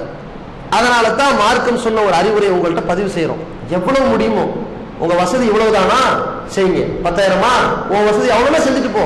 உனக்கு 5 ரூபா தானா செஞ்சுட்டு போ, 50 ரூபானா செஞ்சுட்டு போங்க. எதுக்கு இதை சொல்றோம்? நபிகள் நாயகம் ஸல்லல்லாஹு அலைஹி வஸல்லம் அவர்கள் ஒரு செய்தியை குறிப்பிட்டாங்க. அல்லாஹ் எந்த தருணத்திலையும் அளவை பார்க்கவே மாட்டான், இந்த தயாள குணத்தை மட்டும்தான் பார்ப்பான். அதற்கு ஒரு செய்தியை கூட நம்ம சொல்லலாம். ரசூலுல்லாஹி ஸல்லல்லாஹு அலைஹி வஸல்லம் அவர்கள்ட்ட ஆயிஷா ரலியல்லாஹு அன்ஹா சொல்றாங்க, அல்லாஹ்வின் தூதரே, நான் வீட்டில் இருக்கும்போது ஒரு பெண்மணி 2 பெண் குழந்தைகளை தூக்கிட்டு பசியா இருக்குது, உண்ண உணவு இருக்கான்னு கேட்டாங்க. அப்ப நான் சொன்னேன், என்கிட்ட எதுவுமே இல்லை, 3 பேரிச்சம்பழம் இருக்குன்னு சொன்னேன். அந்த தாய் அந்த 3 பேரிச்சம்பழத்தை கொடுங்கன்னு வாங்கி கொண்டு 2 பெண் பிள்ளைகளுக்கும் ஒரு பேரிச்சம்பழத்தை கொடுத்துட்டாங்க. 3வது எஞ்சி இருக்கிற பேரிச்சம்பழத்தை இந்த தாய் சாப்பிடலாமே எடுத்து வாங்கி கொண்டு போகும் பொழுதுதான் இந்த 2 குழந்தைகளும் அந்த பேரிச்சம்பழத்தை தின்னுட்டு இந்த 3வது பேரிச்சம்பழத்தை ஏங்கி வாயை பார்த்து கொண்டிருக்கிறது. அதை உணர்ந்து அந்த தாய் என்ன பார்க்கிறா, பாவம் இந்த குழந்தைகளுக்கு பசி தீரல போல, வேதனை மாறல போலன்னு சொல்லி அந்த 3வது பேரிச்சம்பழத்தையும் பிரிச்சு 2 துண்டாக்கி 2 பெண் பிள்ளைக்கும் கொடுத்துட்டாங்க. இப்படி தான் பசியை இழந்து இந்த குழந்தைகளுக்கு கொடுத்திருக்கிற இந்த தாயை பார்த்து நான் ரொம்ப ஆச்சரியப்படுறேன் என்று ரசூலுல்லாஹி ஸல்லல்லாஹு அலைஹி வஸல்லம் அவர்கள்ட்ட ஆயிஷா ரலியல்லாஹு அன்ஹா சொல்றாங்க. இதை கேட்டுட்டு ரசூலுல்லாஹி ஸல்லல்லாஹு அலைஹி வஸல்லம் சொன்னாங்க, அது அவுஜபல்லாஹு லஹு ஜன்னா, இந்த பெண்ணுக்கு அல்லாஹ் சொர்க்கத்தை கடமையாக்கி விட்டான், வ அன்கதஹா மினன் நார், நரகத்திலிருந்து காப்பாற்றி விட்டான் என்று சொன்னார்கள். இந்த பெண்மணி தன்னுடைய 30 வருஷமோ 40 வருஷமோ 50 வருஷமோ செய்த பாவங்களை எல்லாம் அல்லாஹ் மன்னிக்கிறான், சொர்க்கத்தை கொடுக்கிறான். அதற்காக இந்த பெண்மணி செலவு செய்த செலவு என்ன? இந்த அம்மா எதுவும் செலவு பண்ணல. அந்த அம்மா செஞ்சது ஒரு பேரிச்சம்பழத்தை தான். இந்த 2 பிள்ளைகள் 2 பேரிச்சம்பழம் கொடுத்துருச்சு. அந்த அம்மா கையில் இருந்த ஒரு பேரிச்சம்பழம் 5 ரூபா பெருமானம் இல்லாத ஒரு பேரிச்சம்பழத்திற்கு அல்லாஹ் எதை எழுதி வைக்கிறான்? சொர்க்கத்தை கடமையாக்குறான். அல்லாஹ் அங்க எதை பார்த்தான் தெரியுமா? இந்த பெண்மணி கொடுத்த பேரிச்சம்பழத்தினுடைய மதிப்பை பார்க்கல, எந்த நேரத்தில் எந்த சூழலில் இதை கொடுத்தாங்க என்கிற தன்மையை பார்த்தான். அதை கவனத்தில் வைத்துக்கொண்டு நம்ம அல்லாஹ்வின் திருப்தியை நாடி தர்மம் செய்யணுங்கிற அந்த பாடத்தை படித்துக் கொள்ள வேண்டும். இப்ப ரமலான் மாசத்தை பொறுத்த வரைக்கும் ரசூலுல்லாஹி ஸல்லல்லாஹு அலைஹி வஸல்லம் புயல் காற்றை விட அதிவிரைவா தர்மம் செய்வாங்கன்னு கேள்விப்பட்டிருக்கிறோம். ரசூலுல்லாஹ் புயல் காற்றை விட தர்மம் செய்யறாங்க. கோடீஸ்வரங்களா? இல்ல. லட்சாதிபதியா? அதுவும் இல்ல. சில ஆடுகளுக்கு சொந்தக்காரர், ஆட்டு மந்தைக்கு சொந்தக்காரர், அவ்வளவுதான். அது கிடைச்சிருக்கிற பாலை கொடுத்திருப்பாங்க, அவருக்கு கிடைத்திருக்கிற பேரிச்சம்பழத்தை கொடுத்திருப்பாங்க. இதுதான் ரசூலுல்லாஹி ஸல்லல்லாஹு அலைஹி வஸல்லம் செய்து கொண்ட தர்மத்தின் அந்த தன்மை. இதை இந்த மாசத்துல அதிகமாக வளர்த்து கொள்ள வேண்டும்ங்கிறது கவனத்தில் வைங்க. உதாரணத்துக்கு சொல்றாங்க, பெங்களூர்ல மெஜஸ்டிக்னு ஒரு கிளை இருக்குது. அந்த கிளையில ஒருத்தருடைய பேக் கம்பெனில ஒரு வீடு, ஒரு 10க்கு 15 உள்ள சைஸ் வீடு. எப்பெல்லாம் ஜும்மா நடக்குமோ 20 நடக்குமோ அத்தனை பேகையும் மெனக்கிட்டு அவரே எல்லாத்தையும் மேல ஒதுக்கி வச்சுக்கிட்டு ஏற்பாடு பண்ணிடுவார். மர்க்கஸ் மாதிரி எந்த நேரத்துலையும் காலி பண்ண சொல்லலாம். ஆனா அந்த இடத்துல பகுதியில் வேலை பார்க்கறவங்க அத்தனையுமே அந்த 100 150 அந்த சம்பாத்தியத்தில் உள்ள சகோதரர்கள். அவங்களுடைய வீட்டுக்கு வாடகை 2000 போயிடும். பெங்களூருடைய நிலம் அதுதான். அந்த மாதிரி ரொம்ப அந்நாடு காட்சி பிறப்பாக இருக்கக்கூடிய நபர்கள் அவர்கள் அள்ளித்தராங்க. ஒரு 20 பேர் உட்கார்ந்துக்கிட்டு எவ்வளவு வருது? 30,000 பக்கம் பணம் வருது. என்ன காரணமா இருக்குதுன்னா, நம்ம எவ்வளவு பண்ண முடியும்? ஒரு நாளைக்கு 5 ரூபா டீ சாப்பிடறோம்ல, 365 நாளைக்கு எவ்வளவு 1000 ரூபாய் ஆச்சுல்ல. ஒரு சிறுவனுக்கு நம்ம ஏன் சோத்துக்கு பொறுப்பிடக்கூடாது? ஒரு சிறுமிக்கு நம்ம ஏன் பொறுப்பிடக்கூடாது? இஸ்லாத்தை ஏற்ற ஒரு ஆணுக்கு நம்ம இப்படி வருது அந்த எண்ணம். அதை கவனத்தில் வைத்துக் கொண்டு எவ்வளவு வேண்டுமானால் நீங்க கவனத்தில் வைத்து கொடுங்க. இன்னைக்கு முடிஞ்சா இன்னைக்கு கொடுங்க, நாளைக்கு முடிந்தால் கொண்டு வாங்க, அதை நீங்க ஒப்படைச்சிட்டு போங்க. உங்களுடைய வீட்டார்களுக்கும் இதை சொல்லுங்க. எவ்வளவு அவர்களால் செய்ய முடியுமோ, இத்தகுன் நார உளவு பிசிக்கி தம்ரா, பேரிச்சம்பழத்தை துண்டையாவது தர்மமா கொடுத்து நரகத்திலிருந்து உங்களை காத்துக் கொள்ளுங்கள் சொல்லி ரசூலுல்லாஹி ஸல்லல்லாஹு அலைஹி வஸல்லம் சொன்னாங்க. அதை கவனத்தில் வைத்து அல்லாஹ்வின் திருப்தியை நாடி வாரி வழங்குமாறு அன்போடு கேட்டுக்கொள்கிறோம். நன்கொடை இப்ப கொடுத்தா கொடுங்க, ஜக்காத் தொகை அந்த கொடுங்க, வாக்குறுதியை சொல்றத சொல்லாங்க. அல்லாஹ்வின் நல்லடியார்களே, நோன்பாளி பெறக்கூடிய 2 மகிழ்ச்சியை பற்றி நேற்றைய தினம் நாம் அறிந்தோம். அதிலே முதலாவது மகிழ்ச்சியாக இருக்கின்ற நோன்பு திறக்கும் போது ஏற்படுகிற மகிழ்ச்சி குறித்தும் விரிவாக கண்டோம். 2வது மகிழ்ச்சியாக இருக்கிற இறைவனை சந்திக்கின்ற போது இந்த நோன்பாளி அடைய போகிற மகிழ்ச்சி குறித்து இன்றைக்கு விரிவாக அறிய இருக்கின்றோம். வெறுமனே ரமலானுடைய மாதத்திலே ஒருவன் நோன்பு வைத்து விட்டால் அதை அடிப்படையாக வைத்து இறைவனை சந்திக்கக்கூடிய பாக்கியத்தை அல்லாஹ் ரப்புல் ஆலமீன் வழங்குவது கிடையாது. அதே நேரத்தில் அதற்கு சில நிபந்தனைகளையும் இறைவன் அமைத்திருக்கின்றான். அதற்கு என்ன வகையான நிபந்தனை இருக்கிறது? மறுமை நாளில் அடியார்கள் எழுப்பப்படுகிற பொழுது அவர்கள் இறைவனுடைய திருமுகத்தை பார்ப்பதற்கு என்ன நிபந்தனை இருக்கிறது என்பதை தன் திருமறை குர்ஆனிலே மிக தெளிவாக அல்லாஹ் சொல்றான். 2 முக்கியமான நிபந்தனையை போட்டு சொல்கிறான். ஃபமன் கான யர்ஜு லிகா ரப்பிஹி, யார் மறுமையில் இறைவனை சந்திக்க ஆசைப்படுகிறார்களோ ஃபல் யாமல் அமலன் சாலிஹா, அவர்கள் நற்காரியங்கள் செய்து கொள்ளட்டும். வலா யுஷ்ரிக் பி இபாதத்தி ரப்பிஹி அஹதா, தனது இறைவனுக்கு செய்ய வேண்டிய வணக்க வழிபாட்டில் யாரையும் இணை கற்பித்து விட வேண்டாம் என்று அல்லாஹ் ரப்பல் ஆலமீன் 2 நிபந்தனை சொல்றான். ஒன்று, நிறைய அமலை செஞ்சிருங்க, அந்த நிறைய அமல்களோடு என்கிட்ட வாங்க. அந்த அமல்களெல்லாம் செல்லுபடி ஆகணும்னா என்னை மட்டும் வணங்கியவர்களாக வாங்க, எனக்கு யாரையும் இணை கற்பித்து விடாதீர்கள் என்று அல்லாஹ் சொல்றான். இந்த 2ல உலகத்தில் நோன்பு வைக்கிற எல்லோரும் சமமா இருக்கிறாங்களா என்றால் கிடையாது. இப்ப சுன்னத்துல் ஜமாத் என்று சொல்லக்கூடியவர்களில் பெரும்பான்மையானவர்கள் பரேலிகளாக இருக்கிறார்கள், தர்கா வழிபாட்டு சிந்தனையில் இருக்கிறார்கள், தாயத்து தட்டு தகடு போன்ற இணை வைப்பு காரியத்தில் மூழ்கி இருக்கிறார்கள், சூனியம் போன்ற ஒரு காரியத்தை நம்பி அல்லாஹ்வுக்கு இணை கற்பித்துக் கொண்டிருக்கிற ஒரு செயலில் ஈடுபட்டு கொண்டிருக்கிறார்கள். அப்போ இவர்களுடைய நோன்பு, தொழுகை, ஜக்காத்து, ஹஜ் எல்லாம் ஏதாவது இறைவனை பார்ப்பதற்கு ஒரு வாய்ப்பாக அமைத்து கொடுக்குமா என்று கேட்டால் ஒரு காலத்திலே அமைத்து கொடுக்காது. நபி ஸல்லல்லாஹு அலைஹி வஸல்லம் அவர்களுடைய முன்பின் பாவங்களை எல்லாம் மன்னித்த அல்லாஹ் அல்லாஹ்வுடைய தூதரை பார்த்து இப்படி சொல்லிட்டான், வலகத் ஊஹிய இலைக்க ஓ இலல்லதீன மின் கப்லிக்க, நபியே முஹம்மதே, உனக்கும் உனக்கு முன்னால் வந்த எல்லா தூதர்களுக்கும் ஒரு இறை செய்தி சொல்லப்பட்டு விட்டது. என்ன இறை செய்தி? வலையின் அஷ்ரக்த, நீ இணை வைத்தாலும் கூட ல யஹ்பத்தன்ன அமலுக்க, உன்னுடைய நற்காரியங்கள் எல்லாம் அழிந்துவிடும் என்கிற இறை செய்தி. இது எல்லா தூதர்களுக்கும் அல்லாஹ் சொல்லி அனுப்புறான். தூதராக நியமிச்சு அனுப்பும் போதே நீங்க இறை தூதர், உங்க முன் சென்ற பாவங்கள் பின் சென்ற பாவங்களை மன்னிக்கிற ஒரு மிகப்பெரிய ஒரு பாக்கியத்தை கொடுக்கிற, ஆனால் நீங்க நிறைய நன்மைகளை செய்து கொண்டு வந்தாலும் இணை வைத்தால் நீங்கள் அழிஞ்சு போயிருவீங்க, அதுல இறை தூதர்களும் விதிவிலக்கு கிடையாது என்று அல்லாஹ் ரப்பல் ஆலமீன் சொல்றான். இறை தூதர்களே விதிவிலக்கு கிடையாதுன்னா மக்களுடைய நிலைமை என்ன? வலையின் அஷ்ரகு, அவர்கள் இணை வைத்தால் லா ஹபித அன்ஹும் மா கானூ யஅமலூன், அவர்களுடைய எல்லா அமல்களும் அழிந்து போய்விடும் என்று அல்லாஹ் சொல்றான். அப்ப இணை கற்பித்த நிலையில ஒரு நோன்பாளி போய் மறுமையில அல்லாஹ்வை சந்திக்க முடியுமா? பகல்ல பட்னி கிடந்து புண்ணியம் இருக்குதா? அல்லாஹ்வுக்காக சகர வேளையில எழுந்து பாவ மன்னிப்பு தேடி அதற்கு பிறகு நோன்பு வைத்து இரவெல்லாம் நின்று வணங்கி லைலத்துல் கத்ர் இரவை எதிர்பார்த்து வழிபட்டு நம்முடைய நன்மையான காரியத்தில் ஈடுபட்டு தீமையிலிருந்து விலகி இருந்ததற்கெல்லாம் பிராயச்சித்தம் எல்லாம் போயிருச்சு. என்ன காரணம்? அல்லாஹ்வை மட்டும் வணங்குவதாக சொல்லிக்கொண்டு ஒவ்வொரு வேளையிலையும் தொழுகிறான். ஈயாக்க நஅபுது, உன்னை மட்டும் வணங்குறேன், ஒய்யாக்க நஸ்தஈன், உன்கிட்ட மட்டும் உதவி தேடுறேன்னு சொல்லிக்கொண்டு இறைவனை வணங்கி வழிபட்டு கொண்டிருக்கிறான்.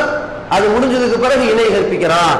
அப்போ இறைவனுக்கு துரோகம் செய்யக்கூடிய யாராக இருந்தாலும் அவன் மலையளவு நன்மையோடு வந்தாலும் கூட அது அலை மாதிரி அடைச்சிட்டு போகிற மாதிரி போயிடும்.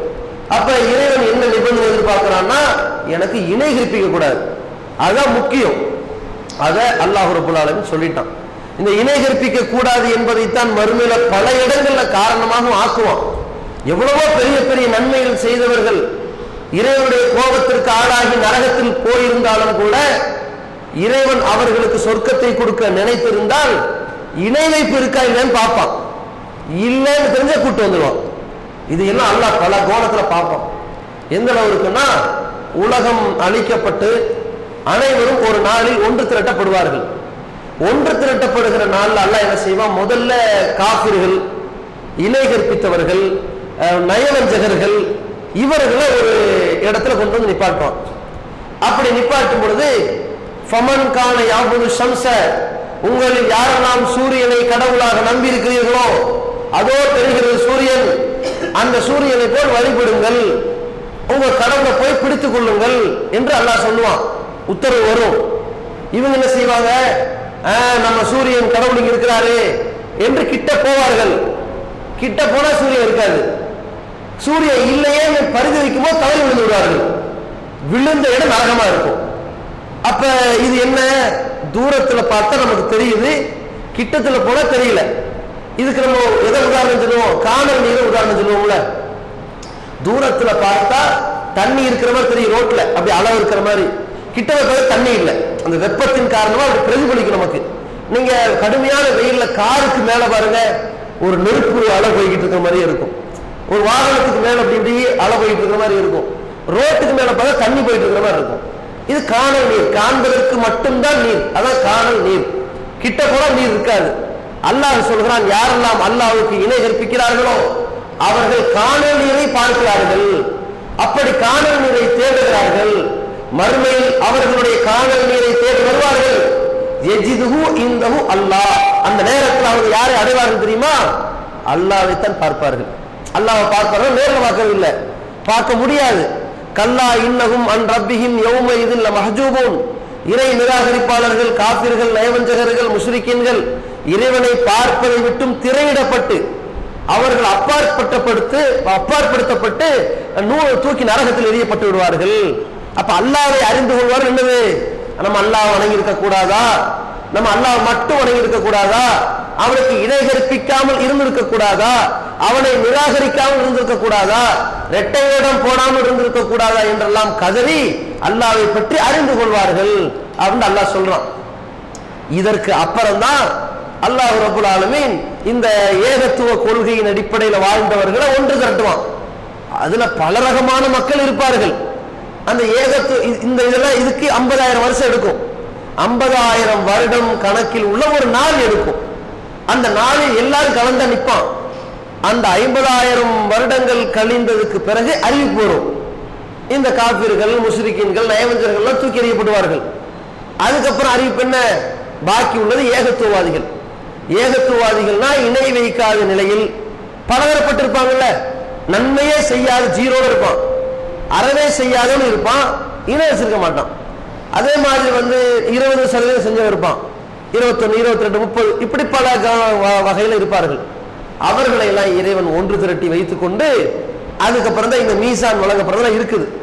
அப்போ யார் இந்த உலகத்துல நயவஞ்சகர்களாகவோ நிராகரிப்பாளர்களாகவோ முஸ்ரிக்கீன்களாகவோ இருந்து இந்த இணை வைத்த நிலைக்காக வேண்டி உலகத்தில் அவங்க எவ்வளவு கஷ்டப்பட்டிருந்தாலும் எவ்வளவு அள்ளி வழங்கி இருந்தாலும் கடைசியில ஏதாவது பயன் இருக்குதா, புண்ணியம் இருக்குதா? எல்லாம் வீணா போயிடும். ஆனா இவ்வளவு வீணா போகணும்னு அல்லாஹ் சொல்றான்ல. உதாரணத்திற்கு நாம கார்ல பெட்ரோல் நிரப்பிட்டோம், அங்க ஓடிக்கிட்டே இருக்குது 10 லிட்டரு, 20 லிட்டரு, 50 லிட்டரு, சரி 50 லிட்டரு. எதை அடைக்கல? பெட்ரோல் டேங்க் ஒரு லீக்கேஜ் அடைக்கல, வந்துட்டு இருக்கிறதெல்லாம் கீழே போயிருச்சு, கொஞ்சம் தூரம் நின்றுச்சு. என்னடா இது, இப்பதான் 50 லிட்டர் அடிச்சோம், நின்றுச்சு, தேவையான பெட்ரோல் அடிச்சு நின்றுச்சு, என்ன காரணம் அப்படின்னு அடியில பார்த்தா ஓட்டையை அடைச்சா நிலைமை என்ன? இங்க பாருங்க, பெட்ரோல் பங்கார ஓட்டை அடைச்சிட்டேன், இழந்த 50 லிட்டர் மீண்டும் ஊத்துங்க. ஊத்துவானாவ? நீ இழந்ததுக்கு நான் ஏன்டா ஊத்த போறேன், புதுசா 50 லிட்டர் காசு கொடுன்னு கேட்பான். இது மனிதனுடைய நிலை. அல்லாஹ்வுடைய நிலை என்ன சொல்றான் தெரியுமா? நீ கஷ்டப்பட்டு இருக்கிற, நீ ஓயாம சிரமப்பட்டு இருக்கிற, தகஜது அது எந்திரிச்சு வந்திருக்கிற, உன் தியாகத்துல உன் அர்ப்பணிப்புல எல்லாம் எனக்காகத்தான் செய்யணுங்கிற இஹ்லாஸ் இருக்குது. ஆனா முதவியும் போய் இணை வச்சுட்டு வந்துட்டேன், அதனால எல்லாத்தையும் அழிச்சிட்டேன். இப்போ ஒன்றும் பிரச்சனை இல்லை, நீ ஏகத்துவத்துக்குள்ள வா. அல்லாஹ் அது என்ன செய்யறான்னு சொன்னா நன்மை தீமைகளை எல்லாம் நன்மைகளாக மாற்றுகிறான். யார் இணை கற்பித்தார்களோ, கொலைகாரர்களாக இருந்தார்களோ, விபச்சாரம் புரிந்தார்களோ அவர்கள் அழிவார்கள், அந்த நரகத்தில் நிரந்தரமாக இருக்க போகிறார்கள். இல்லாமல் தாக, யார் மீண்டு ஆமன இறைவனை நம்பி அமில அமலன் சாலிகன் நல்லவர்கள் செய்ய தொடங்குகிறார்களோ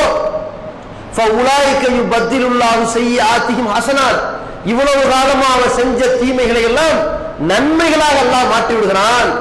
அல்லாஹ் என்ன பண்றான்னா, ஓஹோ அது கீழே ஓட்டையை கவனக்குறையா விட்டதுனால தானே போயிடுச்சு, இந்த நிரப்புறேன், இப்படி கொடுக்குறாங்க, இளமையா கொடுக்குறான். இது அல்லாஹ் ரப்பல் நமக்கு என்ன அளவுகள் சொல்றான்? மௌத்து வரதுக்கு முன்னாடி திருந்திரு.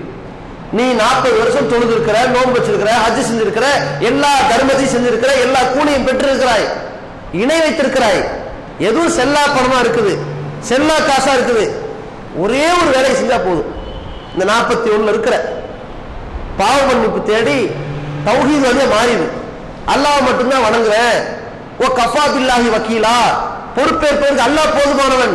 அலைசல்லாஹு பிகாஃபின் அபுதா, ஒரு அடியானுக்கு அல்லாஹ் போதுமானவனா இல்லையா, நீ ஏன் போய் கண்டவன்ட்ட பாவம் பண்ணி தேடிட்டு இருக்கிற என்ற நிலையில திருந்தி ஏகத்துவவாதியாக மாறினால் இந்த 40 வருஷத்துடைய இழப்பு உனக்கு மகிழ்ச்சி லாபமா வந்துடும், திரும்பி கிடைச்சிடும். ஒருத்தன் இழந்தது திரும்பி கிடையாது, எவ்வளவு சந்தோஷப்படுவான். நஷ்டமா போச்சுங்கிறான். எந்த அளவு இருக்குன்னு கேட்டா, இப்ப சமீபத்தில் ஒரு கோயம்புத்தூர்ல ஒரு பாதிரியார், அவர் என்ன செய்யறாரு, 60 வயசு ஆகி போச்சு.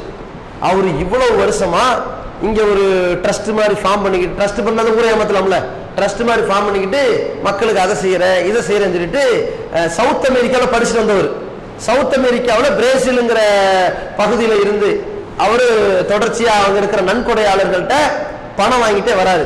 எவ்வளவு ரூபா நோட்டு? $500, கிட்டத்தட்ட 1.5 லட்சம் ரூபா பேரும் இந்த ஊருக்கு, நம்ம ஊருக்கு மதிப்புல 1.5 லட்சம் ரூபா மதிப்புல சீட்டா வாங்கிட்டு இருக்காரு. அந்த கிருக்கே ஒரு $1 $2 வாங்கணும், பேராசி பாருங்க. அவன் $1 ஒன்னொன்னா கொடுங்க, ஒரு நயா பைசாங்கிறது பரவாயில்லன்னு கேட்கல, 500 கொடுங்கன்னு கேட்டிருக்கான்.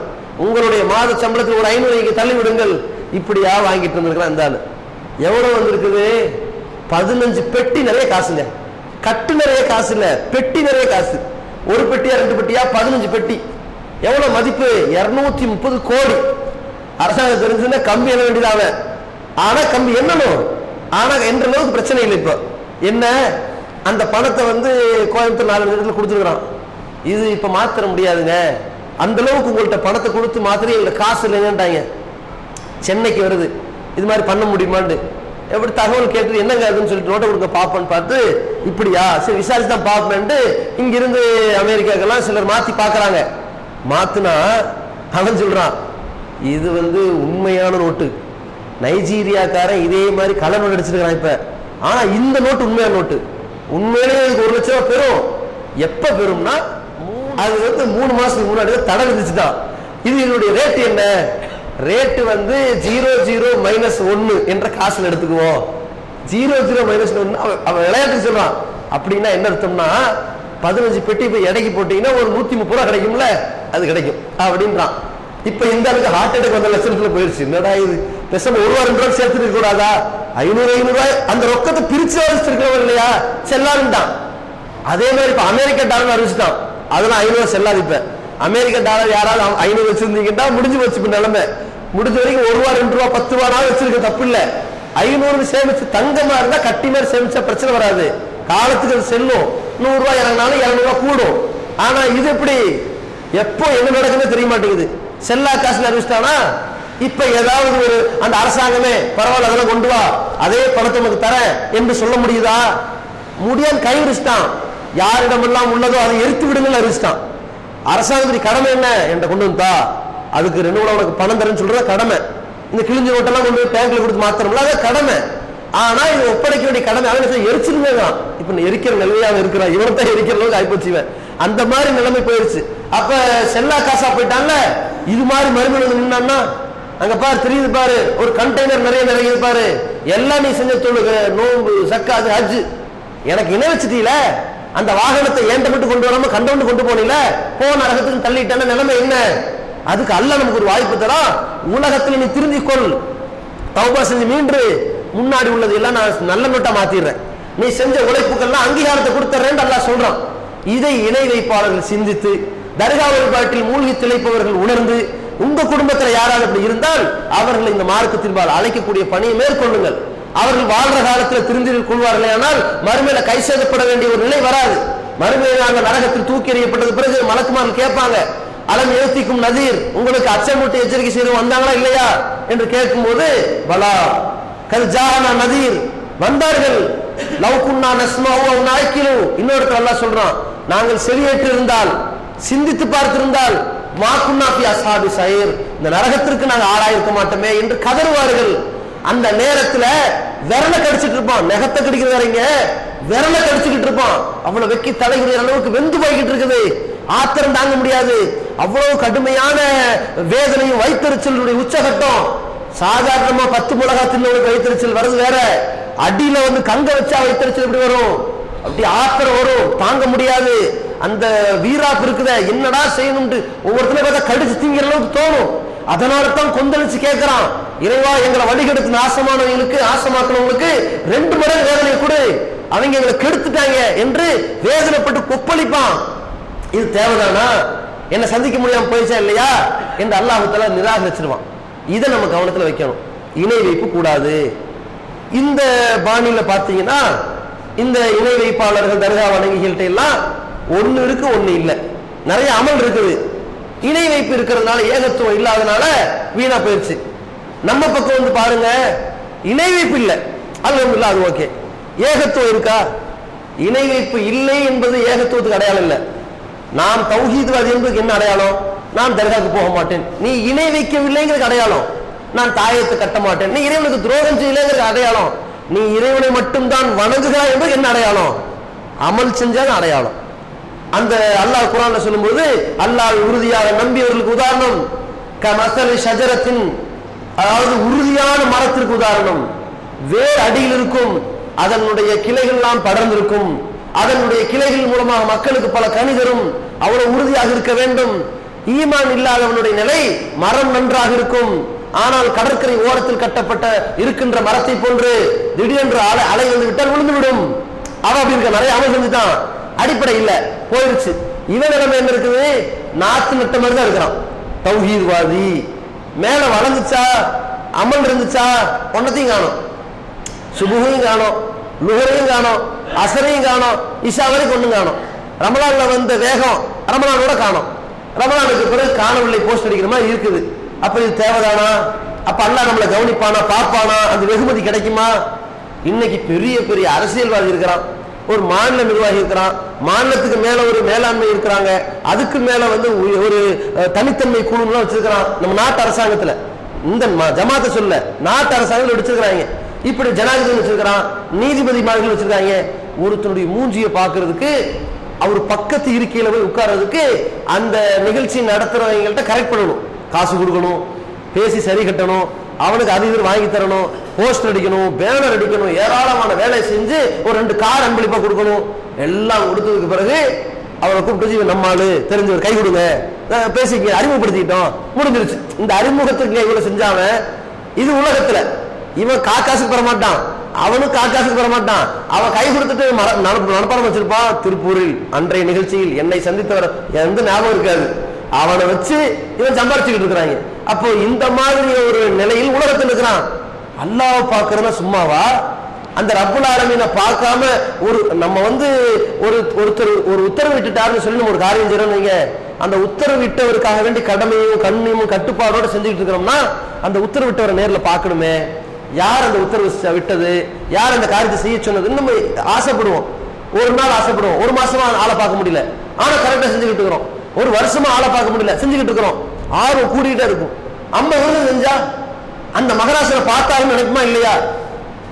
அது மாதிரி மறுமையில அல்லாஹ்வை பார்க்க அவனைத்தானே வணங்கணும், அவனுக்கு தானே இந்த ருக்கு, அவனுக்கு தானே இந்த சஜ்தா, அவனுக்கு தானே மெனக்கெட்டு நின்னோம், அவனுக்காகத்தானே வட்டி வாங்க மாட்டோம்னு சொன்னோம், அவனுக்காகத்தானே பாவம் செய்யக்கூடாது ஒதுங்கி இருந்தோம். அந்த முகம் எங்க?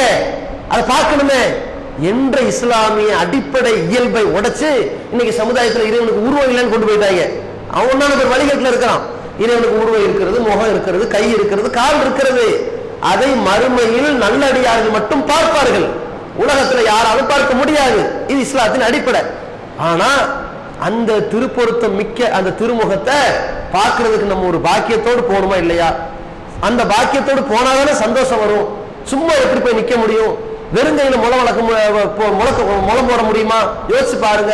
அப்ப நாம வந்து போய் சந்திக்கக்கூடிய வகையில நம்ம நிறைய சேமிக்கணும். அதுதான் அல்லாஹ் முதல்ல சொன்னான், ஃபல்யாமல் அமலன் சாலிஹா, நிறைய அமல்களை செய்து வரட்டும், அந்த அமல்களோடு என்கிட்ட வாங்க அப்படின்னு அல்லாஹ் சொல்றான். அந்த அமல்கள் தான் நமக்கு பயன் தரும். உலகத்துல வாழ்ற காலத்துல நம்ம தொழுக, நம்ம நோன்பு, ஜக்காத்து, ஹஜ்ஜு, தர்மங்கள் எல்லாம் செய்யறோம். ரமலான் ரொம்ப ஜாஸ்தியா இருக்குல்ல. இது ரமலான் என்பது 11 மாதங்களையும் பண்படுத்தக்கூடிய ஒரு பயிற்சி பற்றையில பயிற்சி எடுத்தவன் அடுத்து 11 மாசம் ட்ரைனிங்ல செயல்பட வேணாம், அது ஆயுள் வரைக்கும் அது பயன்பட வேணாம். அப்படி பயன்படாம இருக்குது. ரமலான்ல பார்த்தோம்னா நல்ல காரியத்தில் ஈடுபடுறதும், அதிகமான நேரம் தூங்காம இருக்கிறதும், அதிகமான நேரம் கடையில் இல்லாம ஒரே பள்ளியோட தொடர்பு, குர்ஆன் ஓதுறது, அது படிக்கிறது, விளக்கு தெரிஞ்சுக்கிறது, கேள்வி கேட்கறது, சிந்திக்கிறது, பிறருக்கு சொல்றது, நோன்பு வைக்கிறது, பாவனை தேடுறது, அள்ளி வழங்குறது எல்லாம் ஜாஸ்தியா இருக்குது. பெருநாளுக்கு நுகர்ல ஆளை காணும். அதெல்லாம் ஸ்பிரிட் எதிர்க்கு நிக்குது. பெருநாள் அன்னைக்கு அந்த பெருநாள் தொழுகையோட முடிஞ்சதோட சரி நுகர்ல ஆளை காணும். ஏன் பள்ளியா அப்படின்னு தேடுறான். சில பேர் இருக்கிறாங்க கடைசி 10 நாள்ல பள்ளியில் இருப்பான். சில பேர் இருக்கிறான் பெருநாள் அன்னைக்கு காலங்காலத்துல 6 மணிக்கே வந்துட்டு அந்த ஓலை எடு, இதடு, சாமியான எடு, மைக் எடுன்னு கத்திட்டு கிடப்பான். யாருடா இவன்? போன வருஷம் ரமலானுக்கு வந்தவனாச்சே, இவனுக்கு பொறுப்பே கொடுக்கலையே, இது இவன் இழுத்து போட்டு செய்யறான், செஞ்சுட்டு இருப்பான். அவன் அந்த பெருநாள் தொழுகை முடிஞ்சிட்டு கை கொடுத்துட்டு போனான்னு வைங்க, அடுத்த அஜு பெருநாளுக்கு குர்பானி ரேட்டு எவ்வளவு நிர்ணயிச்சிருக்குன்னு கேட்க வந்திருப்பான். அந்த மாதிரி தொடர்பட்டு போயிடறாங்களா இல்லையா? ஜும்மால கூட ஆளை பார்க்க முடியாது, அப்படியே டோட்டலா ஈமான் இல்லாதவனா போயிடுவான். அப்ப இந்த மாதிரியான நிலையில போனவர்களை அல்லாஹ் தன்னை சந்திக்கிறதுக்கு ஒரு வாய்ப்பை கொடுப்பானா? கொடுக்க மாட்டான். அப்படி இல்லாத சூழ்நிலை ஆயிரும். அது எப்படி கொடுக்கணும்? போற போக்குல பார்த்துட்டு போகிறத விட மாதிரி இல்லாம அல்லாவே சந்திச்சு, நான் தான் இறைவன், எப்படி உனக்கு எதாவது தேவை இருக்கா, நல்லா இருக்கியா என்று நம்மளை தேடி வரணும். பார்க்கிறது 2 வகை இருக்குதுங்க. கூட்டத்தோட கூட்டமா அத்தனை பேர் கொஞ்சம் தெரியுதா, லைட்டா தெரியுது, அதான் பாத்துக்க என்று பார்க்கறது வேற. அந்த பாக்கியம் இல்ல. இந்த பாக்கியம் என்னன்னா, என்னப்பா சொர்க்கத்துல எப்படி இருக்குது, நல்லா இருக்கியா, இன்பமா இருக்குதா, வேற ஏதாவது வேணுமா என்று கேட்கறது. இறைவனை நம்மள்ட்ட கேட்கிற மாதிரி இருந்தா அது எப்படி இருக்கும்? அந்த சந்திப்பு, அந்த சந்திப்பை சந்திக்கக்கூடிய நோன்பாளிகள் ரொம்ப சந்தோஷப்படுவார்கள். ஆனால் அவன் ஏகத்துவாதியாக இருக்க வேண்டும், அது அடிப்படை. நோன்போடு நிறுத்திக் கொள்ளாமல் பல அமல்கள் செய்தவனா இருக்கணும், அது முக்கியமான காரியமா இருக்கிறது. எந்த அளவுக்கு இந்த நல்ல அமல்கள் நம்மளை கொண்டு வந்து சொர்க்கத்துல சேர்க்கும்னு சொன்னா, இந்த நல்ல அமல்களை வைத்து நம்ம எப்படி சொர்க்கத்துல நுழையணும்னு சொன்னா, அதற்கு சில காரியங்கள் நீங்களே யோசிச்சு பார்த்துங்க. நாம செய்திருக்கக்கூடிய காரியத்தை எல்லாம் நீங்க கணக்குல போட்டு வச்சு எங்க எங்கெல்லாம் தப்பிக்கிறதுக்கு ஒரு செக் போஸ்ட் இருக்குன்னு வைங்க மறுமையில. அந்த மறுமையில அந்த செக் போஸ்ட் எல்லாம் தப்பிக்கிற வகையில நம்ம நன்மை செஞ்சுக்கிட்டு இருக்கிறோமான்னு யோசிச்சுங்க. என்னென்ன மாதிரி காரியமெல்லாம் இருக்குது? முதல்ல உலகம் அழிக்கப்பட்டு எல்லாரும் ஒன்று தட்டப்படுவோம்ல, 50,000 ஆண்டுகள் அங்கு இங்கு அலைஞ்சிட்டு கிடப்பான்ல, அதுக்கு பிறகு அந்த ஒரு நாள் மதிப்பு கழிஞ்சதுக்கு பிறகு இறைவன் நன்மை தீமையை எடை போட்டு கொடுப்பான். அந்த எடை போட்டு கொடுக்கக்கூடிய மீசானுடைய தட்டு நிறுவப்படுகிற நேரம் இருக்குல்ல, ரசூலுல்லாஹி ஸல்லல்லாஹு அலைஹி வஸல்லம் ஆயிஷா ரலியல்லாஹு அன்ஹா அவர்களுடைய மடியில் படுத்துக் கொண்டிருக்கிறார்கள். ஆயிஷா ரலியல்லாஹு அன்ஹா அவர்கள் கண்ணீர் வடித்துக் கொண்டு ரசூலுல்லாஹ்ட்ட கேட்கிறாங்க. ஏன்னா சில தகவல்கள் அரசல் பரசலா கிடைச்சா ரசூலுல்லாஹ் கேட்கிற வழக்கம் இருக்குது. ஒரு யூத பெண்மணி மன்னரை வாழ்க்கையில் வேதனை இருப்பதாக சொல்கிறாள், அது குறித்து நீங்க என்ன சொல்றீங்க? கது சதக்கத், அவள் உண்மையை சொன்னால் அவன் ரசூலுல்லாஹ் உண்மைப்படுத்துவாங்க. இது மாதிரி எல்லாம் சில செய்திகளை கேட்டு ரசூலுல்லாஹ்ட்ட கேட்கிறாங்க. அல்லாஹ்வின் தூதரே, மறுமை நாள் வந்துட்டா நம்ம எல்லாம் எங்க இருப்போம்? அது எங்க இருப்போம்னா நீங்க எங்களை இப்படியே கொண்டு இழுத்துட்டு போய் சேர்த்துருவீங்களே, அது மாதிரி எதிர்பார்ப்புல கேள்வி, நம்ம எல்லாம் எங்க இருப்போம் அந்த கேள்வி. ரசூலுல்லாஹி ஸல்லல்லாஹு அலைஹி வஸல்லம் நம்ம சமுதாயம் நம்மளை வச்சுக்கொண்டு ஏதோ கேட்கறாங்க, அது இப்பவே போட்டு உடைச்சறது நல்லது.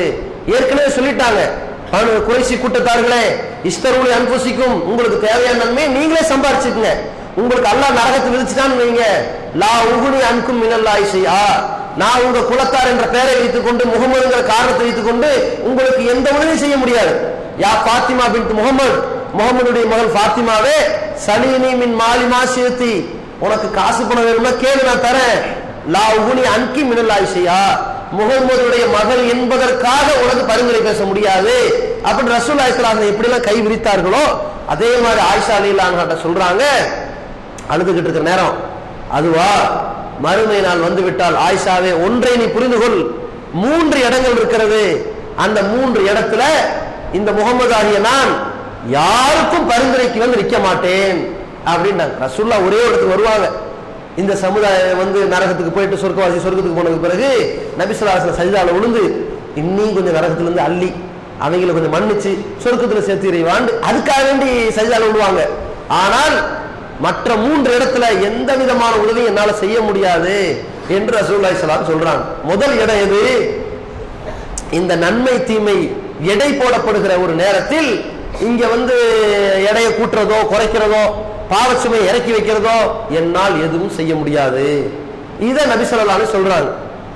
இந்த மீசானுடைய தட்டை பொறுத்த வரைக்கும் ஃபஅம்மாமன் ஸகுலத் மவாஸீனுஹு, யாருடைய நன்மையின் எடை நிறைந்திருக்கிறதோ கனத்திருக்கிறதோ ஃபஹுவ ஃபீ ஈஷத்தின் ராலியா, அவர் மனம் பொருந்திய வாழ்க்கையில இருப்பார்னு ஒரு தரஜா இருக்கிறது. அந்த தரஜா நமக்கு கிடைக்குமா? அவ்வளவு வச்சிருக்கிறோமான்னு யோசிச்சுங்க. நம்மளுடைய பேச்சுல, நம்முடைய செயல்ல, நம்முடைய அழகான பண்பு நலன்கள்ல, நம்முடைய வணக்க வழிபாடுகள இவங்களை சம்பாதிச்சு வச்சுக்கிட்டோமா என்பதை யோசிச்சு வைத்துக் கொள்ளுங்கள். அதுல எல்லா வகையில் இருக்கும் தராசுல 50க்கு 50, 49க்கு 51, 51க்கு 49, 60க்கு 40, 70க்கு 30, 80க்கு 20, 90க்கு 10 இருக்கும். இந்த கணக்குல ஒருத்தன் நன்மை 100 செஞ்சிருக்கிறான், தீமை ஒண்ணுமே இல்லை. இவன் நன்மை என்ன? இவன் ஒரு வகையில சொர்க்கத்துக்குள்ள போவான். ஆனா அவனுக்கு செக் போஸ்ட் எல்லாம் இருக்குது, போவான். ஒருத்தன் 90 நன்மை 10 தீமை இருந்தாலும் நன்மை நடக்க கூடிருச்சு. ஒருத்தன் அதாவது இவன் இந்த 100 நன்மை பெற்றான்ல, தீமையே இல்லாம, அவன் உலகத்துல மலக்கு மாதிரி எல்லாம் வாழல, பாவம் செஞ்சிருப்பான். கடைசி காலத்துல மண்ணு பித்தடி மொத்தத்தையும் கழுவி இருப்பான். கடைசியாவது தான தர்மத்தை செஞ்சு இருக்கிற தீமைகளுக்கு எல்லாம் தர்மத்தை பகரமாக்கி நன்மையை சம்பாதித்து நின்றுப்பான். அதனால 100% வந்திருப்பான். சிலர் 60க்கு 40 நிக்கிறான்ல, இவன் என்ன பண்றது? கொஞ்சத்துல மேகச்சு வந்துருச்சு, அதனால சொர்க்கத்துக்கு போக சொல்லி எல்லாம் அனுப்பிடுவான். இந்த 49, 51 வந்தா அது பிரச்சனை இல்லை. 50க்கு 50 வந்தா நிலைமை என்ன? ஏதாவது ஒன்று கூட குறையணும்ல, அந்த மாதிரி நிலையை எல்லாம் விடாம என்ன செய்வான்? கொஞ்ச காலத்துக்கு அவன் அந்த இடத்துல வைப்பான். நீ நரகத்தும் போவேனா சொர்க்கத்தும் போவேனா, இந்த வேதனையை சந்திச்சு நில்லு. இது கொஞ்ச நாள் நடக்கும். அந்த வேதனை தாங்க முடியாம கரிஞ்சு போயிடுவாங்க. இது ஒரு பக்கம். இந்த 49 நன்மை 51 தீமைன்னு வைங்க, அதுல இருந்து எல்லாம் கடகடன் போக வேண்டியதான் நரகத்துக்கு. இதுதான் நீதமான எடை போடுவது. இந்த மாதிரி போகக்கூடியவன் நரகத்துல விடுவானா? அப்போ 49 நன்மை செஞ்சது என்ன புண்ணியம்? நம்மளால 40 ஜஸ்ட் மார்க் வச்சிருக்கிறோம்ல, ஜஸ்ட் பாஸ். அங்க எடை போடுறதை பொறுத்தவரைக்கும் இது கூடவா இது கூடவா இதான் பேச்சு. அம்மாமன் ஹஃபத் மவாசீனு, யாருடைய எடை குறைந்து விட்டதோட முடியுது. 59 49 ஆகி போச்சு. ஆயிடுச்சுன்னா உம்முஹு ஹாவியா, அவன் தங்குமிடம் ஹாவியா, வமா அதிராக்க மாஹியா. ஹாவியானா என்ன? நாளும் ஹாமியா, கொழுந்து விட்டறியும் நரகம். அதுல போய் தூக்கி எறியப்படுவாய்.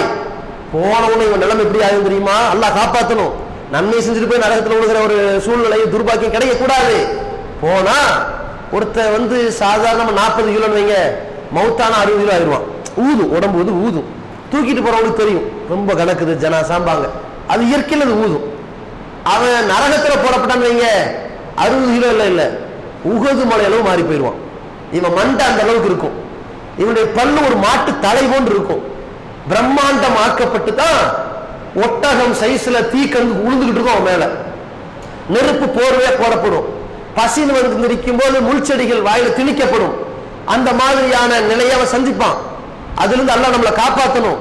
இப்ப நமக்கு ஒரு 60 இருக்குன்னு வச்சுக்கங்க, இதை வச்சாலும் சொர்க்கத்துக்கு போக முடியுமானாலும் சிக்கல் தான். ஏன்னா இங்க நம்ம ஒண்ணுதான் தப்பிச்சிருக்கிறோம், 2வது இடம் இருக்கு. அது எந்த இடம்? ரசூலுல்லாஹி ஸல்லல்லாஹு அலைஹி வஸல்லம் ஆயிஷா ரலியல்லாஹு அன்ஹா சொல்றாங்க, 2வது ஒரு இடம் இருக்கிறது. அந்த இடம் அஸ்ஸிராத் என்கிற ஒரு பாலம். அந்த பாலத்தை பொறுத்த வரைக்கும் அது கடந்துதான் சொர்க்கத்தில் சொர்க்கவாசியில் நுழைய முடியும். அந்த பாலம் நரகத்திற்கு மேல் பரப்பில் இருக்கிறது. இன் அன்தும் இல்லா வாரிதுஹா என்று குர்ஆன் அல்லாஹ் சொல்றான். நீங்கள் அதை கடக்காமல் சொர்க்கத்தில் போக முடியாது அப்படிங்கிறான். அந்த பாலம் நரகத்திற்கு மேற்பரப்பில் இருக்குது. நரகம்னா எப்படி இருக்குன்னு தெரியணும்ல சொர்க்கவாசிக்கு. அது மாதிரி சந்திக்கிறதுக்காக இப்படி போவார்கள். போவதில் எல்லா நபிமார்களும் அவங்க சமுதாயத்தோடு நிற்பார்கள். ஆனா அவனும் நான் தான் எல்லா சமுதாயத்தை விட முதல் நபராக சிராத்தை கடப்பேன். எனக்கு பின்னால் என் சமுதாயம் வருவார்கள். அந்த இடத்துல வைத்துக் கொண்டு என் மாமன் மச்சான் பிள்ளை யாருக்கும் பரிந்துரை பேச முடியாது அப்படின்னு ரசூலுல்லாஹி ஸல்லல்லாஹு அலைஹி வஸல்லம் அந்த இடத்துல சொல்றாங்க. சொல்றதோட நிக்கலீங்க, ஏதோ சிராத்துங்கள் எல்லாம் போங்கன்னா 60 வாங்கணும் 51 வாங்கணும் போயிடுவானே, அதோட நிக்கல. அங்கதான் நமக்கு பிரச்சனையே இருக்குது. என்ன? அந்த இடத்துல நீ சொர்க்கத்துக்கு போறதா இருந்தா ரசூலுல்லாஹி ஸல்லல்லாஹு அலைஹி வஸல்லம் பல தரத்தை பிரிக்கிறார்கள். யார் மிக அதிகமான நன்மைகளை அடைந்திருக்கிறார்களோ கல் பரகி, அவர்கள் மின்னல் வேகத்துல போயிடுவாங்க. மின்னல் எப்படி? சுழல் அடிச்ச மாதிரி இருக்கும். இங்க தொடங்குற வெளிச்சம் அந்த வெளிச்சம் முடிஞ்சிடும். அது தொடங்குற வேகத்திலே முடிஞ்சிடும். அதுக்கு போய் டமால் சவுண்ட் வரும். ஒளி வேகம் ஒளி வேகம் வித்தியாசம் இருக்குல்ல. லைட்டு வேகம் சத்தத்துடைய வேகத்தை விட ஃபாஸ்ட் கூட. ஹலோ நம்ம சொல்லுவோம். இந்த ஹலோங்கிறது உங்கள்கிட்ட சேர்றதுக்கு ஒரு 3 செகண்ட் எடுத்துட்டீங்க. டார்ச் லைட்டை டக்குன்னு அமுத்த உடனே அரை செகண்ட்ல உங்களுக்கு சேர்ந்துடும். 2.5 செகண்ட் வித்தியாசம் கிடைக்கும். அது மாதிரி சத்தத்தினுடைய வேகம் உங்கள்கிட்ட சென்றடைவதை விட ஒளியினுடைய வேகம் வேகமா சென்றடையும். அப்ப மின்னல் வந்து ஃபர்ஸ்ட் வந்துடும். ஏன் இடி பிறகு இடிக்குது, இடி சத்தம் பிறகு நம்ம கேட்குதுன்னா ஒரே நேரத்தில் வந்துச்சு, அது அங்கிருந்து நம்ம காதுக்கு சேர்றதுக்கு சில வித்தியாசம் வந்துருது. அப்ப அந்த மின்னல் கடவுள் வெட்டது இல்ல, அவ்வளவு வேகத்தில் இங்கிருந்து தாவி போய்விடுவார்கள். இது ஒரு தனி. அதற்கடுத்து என்ன, கர்ரீஹி. அதற்கடுத்து சற்று நன்மையினுடைய சுமை குறைந்தவனாக இருந்தால் காற்று வேகத்தில் போவான். கீழே நரகம், கடுமையான கொப்பளிப்பும் கொந்தளிப்பு இருக்கும், கடுமையான வெப்பம் தாக்கிக்கிட்டு இருக்கும். அந்த நரகத்தினுடைய அந்த வெப்பம் எல்லாம் பாலத்துக்கு மேல வந்துகிட்டு இருக்கும். காத்தா போனான்னு வைங்க, நமக்கே சில காத்து சொல்லுவோம், கிழக்குல இருந்து வந்தா கீழே காத்தும்போம், மேற்குல இருந்து வந்தா மேல காத்தும்போம், வடக்குல இருந்து வந்தா வாட காத்தும்போம், தெற்குல இருந்து வந்தா தென்றல் காற்றும்போம். அந்த அந்த திசைக்கு ஏற்ற மாதிரி சில இயற்கை பிரதேசங்களா இருக்கும்ல, அதை கடவுள் காத்து வரும்போது நமக்கு அது மாதிரி குளிர்ந்து கிடக்கும். இவன் காத்து மாதிரி தான் போறான். இந்த நரகத்துல காத்து மாதிரி போனா இந்த அனல் எப்படி மாறி போகும்? இவனை கொண்டு ஜீவ நதியில போட்டு கழுவி சுத்தப்படுற அளவுக்கு ஆகி போயிடும். இவன் யாரு, ஒரு 80% ஆனவருக்கு இந்த நிலை. அதற்கடுத்த நிலைமை என்ன, கத்தொயிரி. காற்றுக்கு அடுத்து பறவை வேகத்தில் போவார்கள், இந்த சிராத்தை கடப்பார்கள். அதற்கு அடுத்து கல் ஹைலி, குதிரை வேகத்தில் போவார்கள். அதற்கு அடுத்து கல் ஜமலி, ஒட்டகத்தின் வேகத்தில் போவார்கள். அதற்கடுத்து கல் ஃபீலி, யானை வேகத்தில் போவார்கள். அதற்கு பிறகு ஓடுவார்கள். அதற்கு பிறகு நடப்பார்கள். ஆனால் ஓடினாலும் நடந்தாலும் இந்த நரக படுகொலியிலிருந்து ஒரு கருவேல மரம் இந்த சிராத்தினுடைய பாலத்தின் ஓரத்தில் இருந்து கொண்டிருக்கும். அந்த கருவேல மரத்தில் முள் நீட்டி கொண்டிருக்கும். அந்த முள்ளினுடைய அளவையும் அதனுடைய நீட்டத்தையும் அதனுடைய பருமனையும் லா யஅலமு இல்லல்லாஹ், அல்லாஹ்வை தவிர வேறு யாரும் அறிய மாட்டார்கள். அந்த முள் கம்பியினுடைய விளிம்பில் இவனுடைய ஓட்டத்தின் பொழுது, இவனுடைய தாவுதலின் பொழுது இழுத்து நரகத்துக்கு போறவும் செய்யும். அதோட போயிடுவான். அங்கேயும் நரகம் தான். நம்ம நினைக்கலாம் இதுக்கு மீசான்ல குறை உள்ள போனப்பவே போயிருக்கலாம் நினைக்கலாம். அதுக்கு இதுக்கு என்ன வித்தியாசம்னா, அது வரைக்கும் சிராத்து வர வரைக்கும் நரகத்துக்கு போகாம, அதுதான் பாக்கியம். நரகத்துல போகாம தப்பிச்சு அங்க வரதுக்கு இவ்வளவு இருக்குது. இதற்கு அப்புறம் என்ன, கௌசருங்கிற தடாகம், முத்து போன்று ஜொலி ஜொலிக்கின்ற வெள்ளை வெளியர் என்று ஒரு குவளை குடித்தால் ஒரு மாத காலம் தாகம் ஏற்படுத்தாத ஒரு வகையில் உள்ள பானம் தான் கௌசர். அந்த கௌசருங்கிற நீர் தடாகத்திலிருந்து ரசூலுல்லாஹி ஸல்லல்லாஹு அலைஹி வஸல்லம் தண்ணீர் கொடுப்பாங்க. தெரிஞ்சவங்களுக்கு எல்லாம் கொடுப்பாங்க. தெரிஞ்சவங்களுக்கு கொடுக்கறதுனால சகாபாக்களுக்கு தான் கொடுக்க முடியும், நமக்கு கொடுக்க முடியாது. இதை முன்னறிவிப்பா நமக்கு செஞ்சுட்டாங்க. எப்படி செஞ்சுட்டாங்க, நான் மறுமை நாளில் என் சகோதரர்களை அடையாளம் காண்பேன்னு சொல்றாங்க. சகாபாக்கள் கேட்கிறாங்க, நஹ்னு யா ரசூலுல்லாஹ், இந்த சகோதரர்களை எல்லாம் பார்ப்பேன்னு சொல்றீங்களே, அவங்க எல்லாம் நாங்க தானே அப்படின்னு கேட்கிறாங்க. ரசூலுல்லாஹி ஸல்லல்லாஹு அலைஹி வஸல்லம் சொல்றாங்க, அன்தும் அஸ்ஹாபி, நீங்கள் எல்லாம் என்னுடைய தோழர்கள். சகோதரர்கள் யார் என்றால் அல்லதீன யௌதுன மின் பாதி, எனக்கு பிறகுதான் அவர்கள் வருவார்கள். இப்ப நம்ம இருக்கிறோம் இல்லையா, நம்ம ரசூலுல்லாஹ் பார்க்கல, ஆனா ரசூலுல்லாஹ் சொல்லுவாங்க நடக்கணும்னு நிக்கிறோம், அதன்படி நடக்கணும்னு செயல்படுறோம். இப்ப ரசூலுல்லாஹ் பார்க்காம கட்டுப்படுபவர்கள் தான் ரசூலுல்லாஹ்வுக்கு சகோதரருடைய அந்தஸ்து. அந்த சகோதரர்களை நான் காண்பேன். அப்ப சஹாபாக்கள் கேட்கிறாங்க, நீங்க தான் ரசூல்னு அவங்களுக்கு தெரியாது, அவங்க தான் உங்களுடைய சகோதரர்கள் உங்களுக்கு தெரியாத போது எப்படி கண்டுபிடிப்பீங்க அப்படின்னு கேட்கும்போது நபி ஸல்லல்லாஹு அலைஹி வஸல்லம் அவர்கள் சொல்றாங்க, ஒரு ஒட்டகம், கருப்பு நிற ஒட்டகங்களுக்கு மத்தியில குர்ரம் முஹஜ்ஜலினான ஒரு ஒட்டகம் இருக்கிறது என்று வைத்துக் கொள்ளுங்கள். குர்ரம் முஹஜ்ஜலினா என்னது, முகம் வெள்ளையா இருக்கும், 4 கால் வெள்ளையா இருக்கும். பஞ்ச கல்யாணம் சொல்லுவோம்ல, பஞ்ச கல்யாணம் பாஞ்சு, 5 கல்யாணம் பிரகாசம் உருதுல. அப்ப 5 இடத்தில் பிரகாசமாக தெரிகிற ஒரு குதிரை, கருப்பு பைன துகுமின் புகுமின், கண்ணங்கரேன் என்று இருக்கிற ஒட்டகங்களுக்கு மத்தியில் ஒரு ஒட்டகம் மட்டும் இப்படி இருந்தால், அலா யாரிஃபு கைலஹு, அவன் தன்னுடைய கண்ணங்கரேன் இருக்கிற குதிரைகளுக்கு மத்தியில் ஒரு குதிரை மட்டும் அப்படி இருந்தால் தன்னுடைய குதிரையை கண்டுபிடிப்பதில் அவன் கஷ்டப்படுவானா அப்படின்னு ரசூலுல்லாஹ் கேட்கிறாங்க.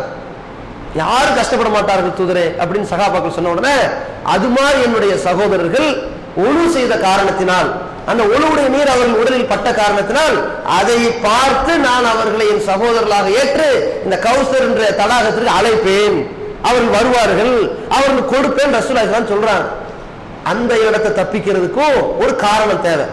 அதுக்கு என்ன தேவை, பிதாத்து செய்யாதனா இருக்கணும்.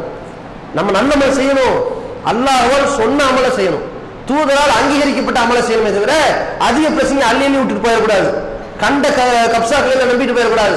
நன்மைங்கிற பேர்ல முன்னோர் மூதாட்டி உண்டாக்குனதெல்லாம் செஞ்சுட்டு போயிடக்கூடாது. அப்ப பிதஅத் செய்யாத நான் இருக்கணுங்கிறது அங்க முக்கியமான தேவை. அப்ப இவ்வளவையும் தாண்டி போய் தவச்சவாடி தண்ணி கிடைக்கலன்னா அவன் யாரு?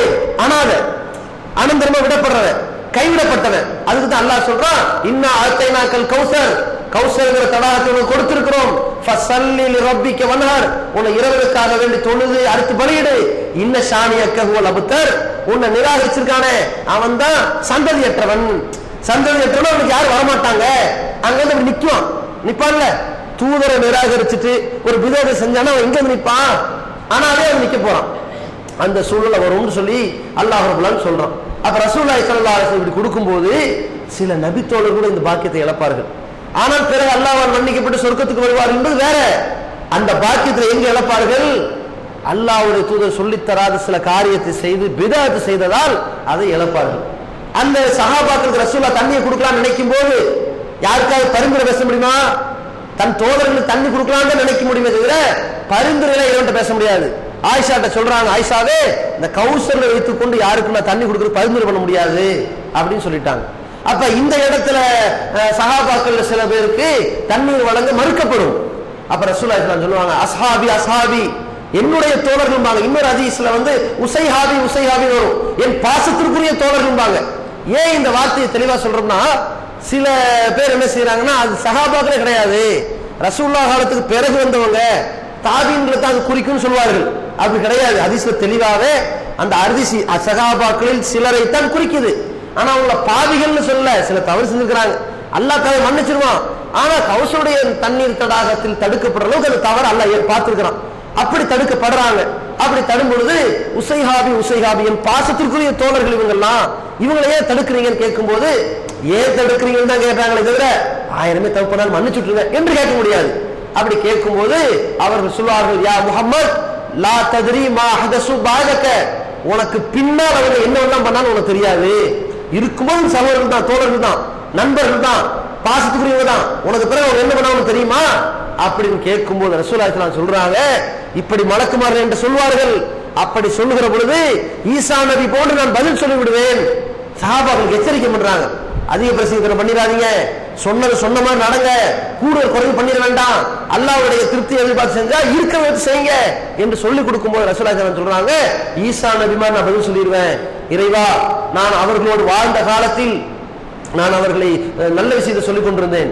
நீ எப்பொழுது என்னை கைப்பற்றி விட்டாயோ, நான் வந்து எப்பொழுது மரணித்து விட்டேனோ, அவர்களை விட்டு பிரிந்து விட்டேனோ, அதோடு அவர்களுக்கு நீதான் பொறுப்பாளி. நீ நாடினால் தண்டிக்கலாம், இன்னும் இபாது, அவங்க உங்க அடியார்கள், நீ நானே மன்னிக்கலாம். இதோட தான் நான் நிற்பனே தவிர யாருக்காகவும் நான் பரிந்துரை பேச மாட்டேன் அப்படின்னு ரசூலுல்லாஹி ஸல்லல்லாஹு அலைஹி வஸல்லம் கைவிட்டுருவாங்க. அதுக்கப்புறம் இவருடைய கோபத்துக்கு ஆளானவர்கள் தண்ணி தாக முடியாம தவண்டு உளுந்து போனாங்கன்னா நரகம்தான். இந்த மாதிரி போகக்கூடியவர்கள் நரகத்துக்கு போனாலும் இதையெல்லாம் தாண்டிட்டு ஒரு சொர்க்கத்துக்கு வரான்ல, இவங்களுக்கு தான் அல்லாஹ் சொர்க்கத்துல இன்பமயமான வாழ்க்கையை வைத்துக் கொண்டு போதுமா இருந்துச்சா, திருப்தியா இருந்துச்சா என்று நேரில் செஞ்சு கேட்பான். இதற்கு நம்ம எவ்வளவு நன்மை செய்யணும் யோசிச்சு பார்த்துக்குங்க. ஏன் அந்த சொர்க்கத்துல அல்லாஹ் வரிசையா எல்லாத்தையும் உள்ள கொண்டு வருவான், கொஞ்சம் கொஞ்சமா வரும். இந்த கௌசர் தடாகத்துக்கு பிறகு ரசூலுல்லாஹ் சைடுல விழுந்துருவாங்க, போதும் இன்னும் கொஞ்சம் தள்ளி போடு, நரகத்துல தண்டனை கொடுத்தது போது இன்னும் கொஞ்சம் போடு, அதுக்கு ஸ்டார்ட் ஆகும். இந்த நிரந்தர நரகவாசிக்கு அந்த வாய்ப்பு கிடைக்காது, ஆனா மற்றவர்களுக்கு கிடைச்சிக்கிட்டே வரும். அப்படி நரகத்துக்கு போய் தான் போகணுமான்னு யோசிச்சு பாருங்க. நம்ம ஒரு காலத்துல அப்படி போக கூடாது. நம்ம பாவங்களை எல்லாம் அல்லாஹ் பெருசா பார்க்காம மன்னிச்சுட்டு, எவ்வளவோ பாவம் செய்யறவனுக்கு மத்தியில ரொம்ப குறைச்சிருக்கிறான் போட்டும் என்கிற கருணை அல்லாட்ட சம்பாதிக்க கத்துக்கணும். அல்லாட்ட கருணையை சம்பாதிக்க கத்துக்கணும். என்ன செய்யணும்?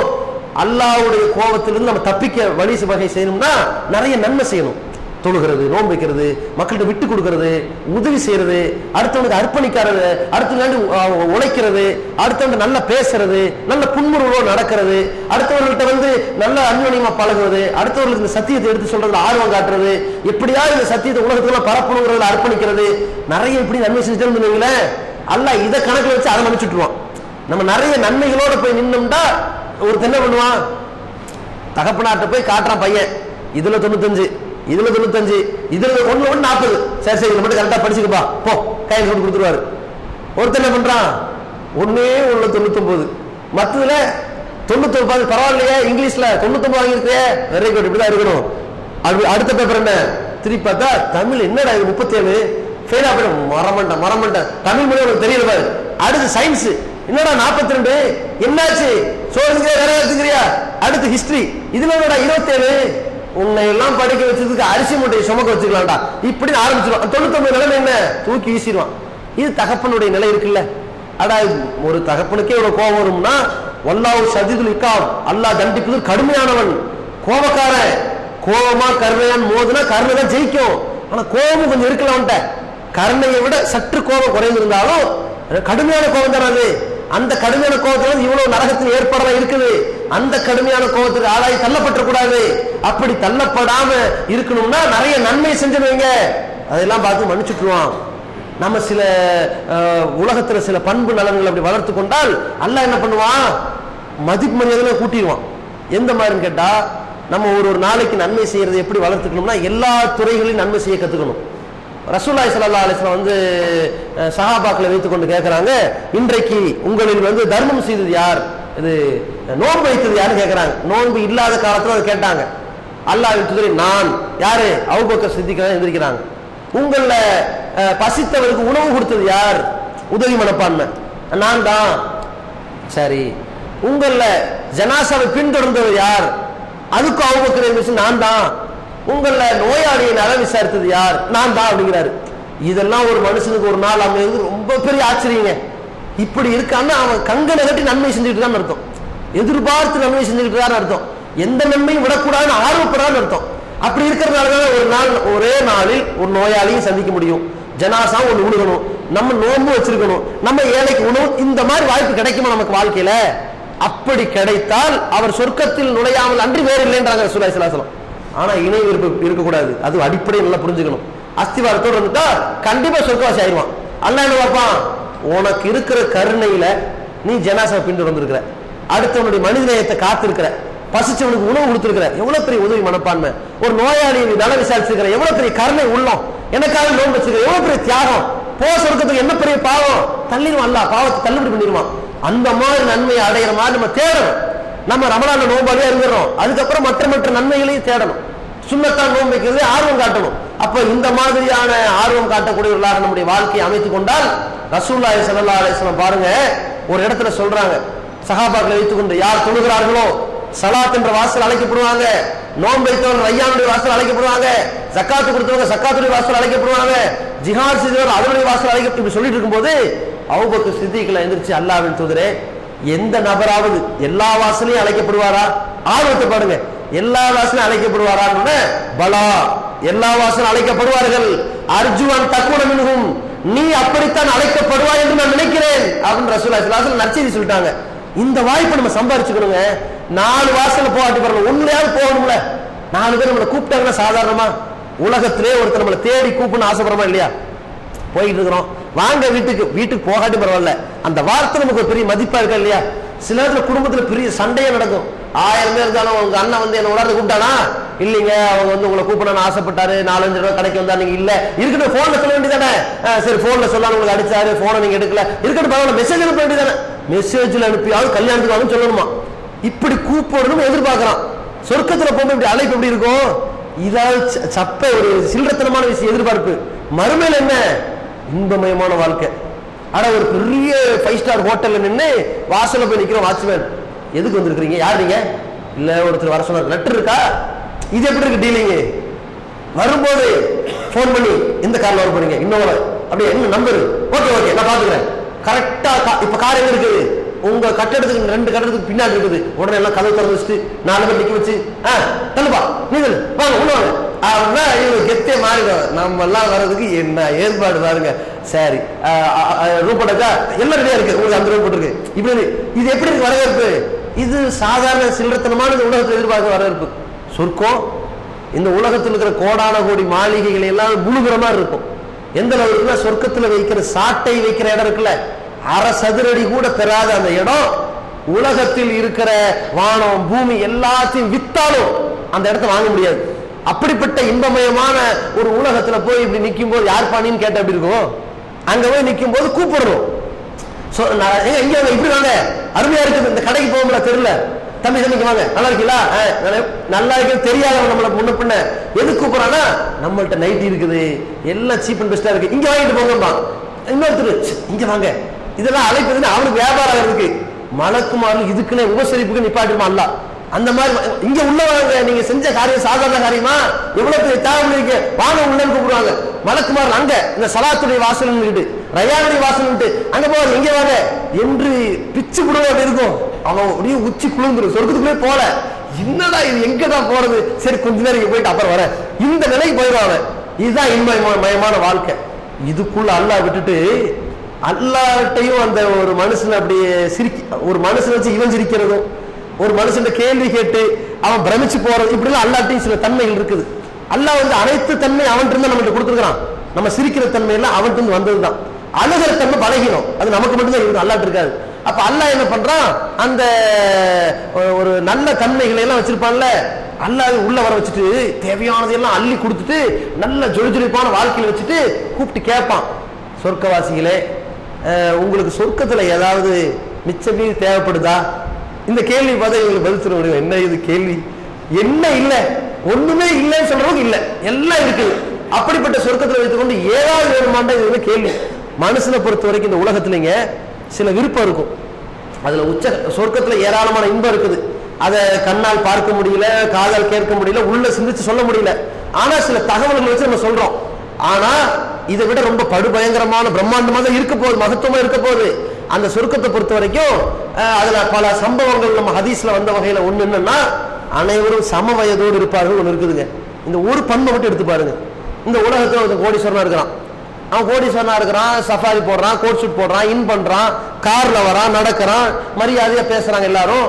ஆனாலும் ஒருத்தர் பார்த்துட்டு இன்னும் தலை கொஞ்சம் நினைச்சிருச்சு 47 அப்படின்னு வைங்க, மூஞ்சில செவந்து போயிடும். யாரை பார்த்து 47 என்னங்க இப்படி சொல்லாங்க, ஏன் கோவப்படுறீங்க, பிரஷர் வந்துருச்சோ, இதுக்கு இந்த 47 சொல்லக்கூடாதுங்க. ஓ 37 இல்ல, ஏன் 37 32 சொல்லிட்டு போங்களேன், ஏன் உங்களுக்கு வயசு குறைவா சொல்லவே தெரியாதா? இன்று இவன் ரொம்ப டென்ஷன் ஆயிடுவான். வயசு தாண்டுவது ரொம்ப தாங்க முடியாது, மனித இயல்பு. வயசாக வயசாக ரெண்டு மட்டும் இளமையா இருக்கும் ரசூலுல்லாஹ் சொன்னாங்க. ஒண்ணு காசு ஆசை, அது மட்டும் இளமையாக இருக்கும். 2 வீடு பத்தாது, இன்னொரு வீடு கட்டலாமே, இது இளமையாக இருந்துகிட்டு இருக்கும். கிழவனா இருந்தா என்ன செய்யணும், ஒரு 4 சப்பாத்தி திங்கிறான், இளமையில 10 சப்பாத்தி திங்கிறான், கொஞ்சம் தாண்டு போது 3, அப்புறம் 2, ரொம்ப முடியலன்னா ஒரே ஒரு சப்பாத்தியை தண்ணியில ஊற்றி கலந்து கொடுமா, அப்படியே தொட்டு திண்டு போற. இதான இளமை. முதுமை வரும்போது குறையணும், எல்லாம் காசாசை மட்டும் கூடிக்கிட்டே இருக்கும். அந்த காலத்துல 2 வீடு கட்டணும், இன்னும் ஒரு 6 வீடு கட்டி வாடகை விட்டோம்னா பிரச்சனை இருக்காது. இதே மாதிரி சிந்திப்பான். முதுமையாக இருந்தாலும் அது இளமையாக இருக்கும். இன்னொரு இளமை என்ன, வயசுல கண்ணாடி போய் பார்த்து பாருங்களேன், 40 வயசு உள்ளவன் அப்படி பார்ப்பான். நமக்கு யாராவது பார்த்தா 40 வயசுன்னு சொல்லிட்டா என்ன செய்யறது, தலைமுடிக்கு என்ன பண்ணலாம், இதுக்கு ஏதோ ஹேர் டை விற்கிறாங்களாம், அதுக்கு ஏதோ ஹேர் ஆயில் விற்கிறாங்களாம், அதை போடுவோமே இதை போடுவோமே, அப்படி செய்வோமே இப்படி செய்வோமே. உங்களுக்கு வயசு என்னங்க ஏதாவது கேட்டா வைங்களேன், இவன் தப்பிக்கிறவனா இருந்தா இவனே அவசரப்பட்டு சும்மா 31 தான் அப்படின்னு சொல்லிட்டு, இல்லையே பார்த்தா 38 மாதிரி தெரியுது, 31 இடுப்புரை சொல்ற வயசா இருக்குது, இல்ல இல்ல முழுசா சொல்றேங்க 31 தாங்க, நீங்க இப்படி சமாளிக்கணும். சில பேர் என்ன தெரியுமா, ரொம்ப ரொம்ப கான்பிடன்ட். நீங்களே சொல்லுங்க என்ன வயசு இருக்குன்னு சொல்லுங்க, தேவையில்லாம் மாட்டிக்கோங்க. ஒரு 48 ஒழுங்கா பேசிக்கலாங்க, மரியாதை கொடுத்து கேட்டேன்னு, சரி சரி சும்மா விளையாடு சொன்னேன், ஒரு 35 இல்லைங்க 32 தான் காசு, அதை நீங்களே சொல்லிருக்க வேண்டியதானே. இந்த மாதிரி வயசு எதிர்பார்ப்பு மனுஷன் இருக்குது. சொர்க்கத்துல அப்படியா, எப்படி வாழ்ந்தாலும் என்னத்தை சாப்பிட்டாலும். இன்னைக்கு சாப்பாட்டு விஷயத்துல பாருங்க, ரமலான்ல கஷ்டப்பட்டு சாப்பாடு குறைஞ்சு போச்சுல்ல, என்னதான் மகரிப் பருவ போட்டு விளாசினாலும் இந்த பகல்ல கொஞ்சம் குறைச்சிருக்கிறோம்ல, செரிமான சக்தி எல்லாம் உடல்ல நல்ல வேலை செஞ்சுக்கிட்டு இருக்கும், ரெடியா இருக்கும், எவ்வளவு படம் செரிக்கும், அந்த அளவுக்கு உற்பத்தி ஆகிட்டு இருக்கு அந்த உடல் சுரப்பிகள். ஆனாலும் உடம்பு சில பேர் கூடுது. என்ன காரணம், என்னத்தை கஷ்டப்பட்டாலும் பட்டினி கிடந்தாலும் உடம்பு ஊதுது, தூக்கம் இல்லை. ரமலான்ல தூக்கம் குறைய என்னது, உடம்பு கூடி போயிடும். ஆனா இவன் என்ன பண்றான், காலப்போக்குல சில உணவு பொருட்களை குறைக்கிறான், அப்பவும் ஊதுது. இவன் ஒருத்தருக்கா நம்ம கூட சாப்பிட்றான் சாப்பிட்றான் சாப்பிட்றான், முட்டி வரைக்கும் சாப்பிட்றான், இடுப்பு வரைக்கும் நிறைக்கிறான், வயிறு தொண்டை வரைக்கும் போகுது, நம்ம 3 சப்பாத்தி தாங்கல. ஆனா நம்ம ஊதி அகலமா போறான், அவன் மட்டும் நிட்டையா போயிட்டு இருக்கிறான், அவன் மட்டும் இப்படி ஒல்லியா இருக்கானா, அவனுடைய உடல் வாக்கு, இந்த உடல் வாக்கு பார்த்து பயப்படுவாங்க. ஆனா இந்த மாதிரி முதுமை வந்துருமா, சுகர் வந்துருமா, பலகீனம் வந்துருமான்னு நினைக்கிறான்.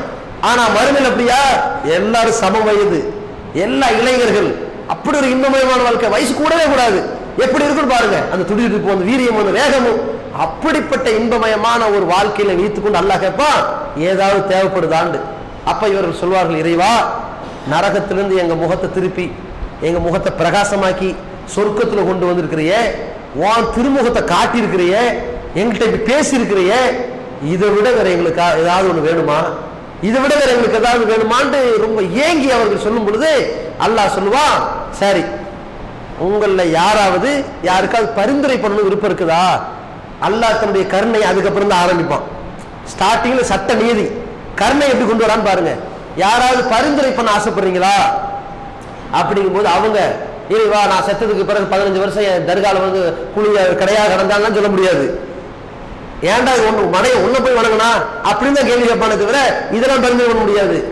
இவங்க என்னத்தை பரிந்துரை பண்ணலாம்னா அவங்க சொல்லுவாங்க, இறைவா சில சகோதரர்கள் காணு சல்லூனமானா எங்களோடு தொழுதார்கள், ஓ யசூமுனமானா எங்களோடு நோன்பு வைத்தார்கள், ஓ எத்த சத்தக்குணமானா எங்களோடு தர்மம் செய்தார்கள். அப்போ அவங்களை எல்லாம் சொர்க்கத்துல பார்க்க முடியலையே, அவங்க ஈமான் கொண்டிருப்பாங்க, தௌஹீத் இருந்திருப்பாங்க, வேற சில பாவம் ரொம்ப பெருசா செஞ்சிருப்பாங்க போல இருக்குது. அல்லாஹ் அதுக்காக நரகத்தை வச்சிருக்காங்க கொஞ்ச நேரத்துக்கு, கொஞ்ச காலத்துக்கு. அப்ப அல்லாஹ் என்ன சொல்லுவா, அவர்களா ஹும் ஃபின்னார், அவங்க நரகத்தில் இருக்கிறாங்க, நீங்க அவங்கள கூப்பிடணுமா? அப்ப நீங்க போய் நரகத்துல இறங்கி போய் அவங்கள கூட்டிட்டு வாங்க, நரகம் உங்களை தீண்டாது அப்படின்னு சொல்லி அல்லாஹ் அனுப்புவான். அனுப்பும் போது ஒரு கருணை பாருங்க, இந்த உங்களுக்கு தெரிஞ்சவங்க சொல்ல கூட்ட கூடாது, போய் அவன் உள்ளத்துல கடுகளவாக தௌஹீத் இருக்கான்னு பாருங்க. இணை வைப்பு இருந்தா எல்லாம் அவங்க நண்பர்கள்லாம் காரணம் எல்லாம் எடுபட்டு போயிடும். நீங்க போய் எப்படி கூப்பிடணும், உங்களுடைய ஏகத்துவவாதியா இருக்கிறானா அப்படி கூப்பிடுங்க. தொழுகை முழுசா இருக்கா, கடமையான தொழுகை பரிபூர்ணமா இருக்கா, கூட்டிட்டு வந்துருங்கிறான் அல்லாஹ். ஒருவேளை கடமையான தொழுகையில குறை இருந்ததுன்னா விட்டுட்டு வந்துடாதீங்க, சுன்னத்தான தொழுகை செஞ்சிருப்பான்ல அதை அதில் போட்டு அதை சரி பண்ணி கூட்டிட்டு வந்துருங்க. இந்த சுன்னத்தான தொழுகைகள்லாம் இந்த கடமையான தொழுகையினுடைய அந்த கோட்டை விட்ட இடத்தையெல்லாம் அந்த ஓட்டையை நிரப்புது. அப்புறம் நோன்பை பாருங்க, நோம்புல வந்து கடமையான நோம்பு நிறைவேற்றிருக்கானான்னு பாருங்க, நோம்புல பயங்கரமா நல்லா பரிபூர்ணமா இருந்தா கூட்டுவாங்க, அதுல குறை இருந்தா சுன்னத்தான நோம்பு வச்சு பாருங்க. ஜக்காத்தை பாருங்க, கடமையான ஜக்காத்தை கொடுத்துருக்கானு பாருங்க, அதுல குறை வைத்திருந்தானே, ஆனால் உபரியான தர்மம் செஞ்சிருப்பாங்கல்ல அதை அதுல போட்டு கூட்டிட்டு வந்துருங்க.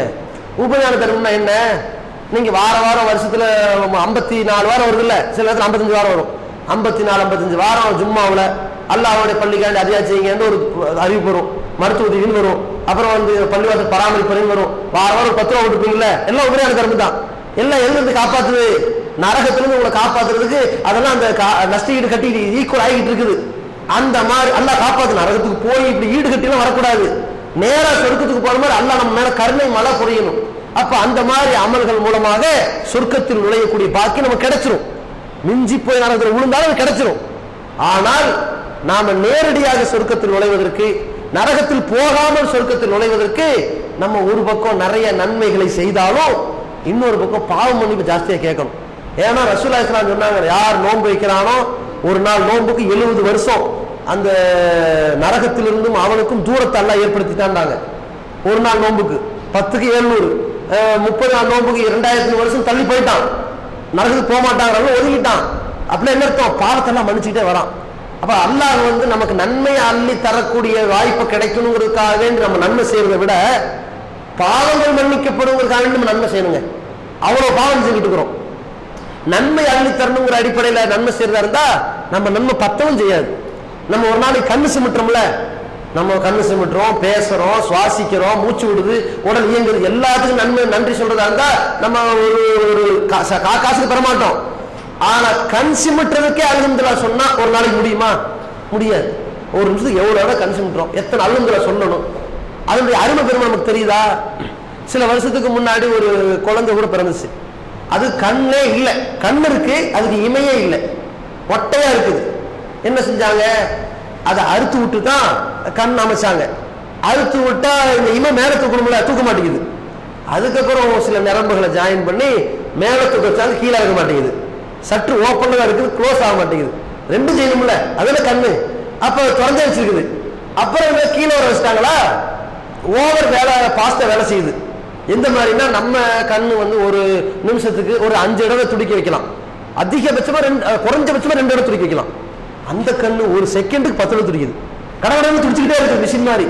என்ன காரணம் கேட்டா, இந்த கண்ணுக்கு மேல இருக்க இமைக்கு மேல இருக்கிற இறகு மாதிரி முடி இருக்குல்ல, அது அவருக்கு இல்ல, அறுத்து விட்டா அப்பதானே உண்டாகுது.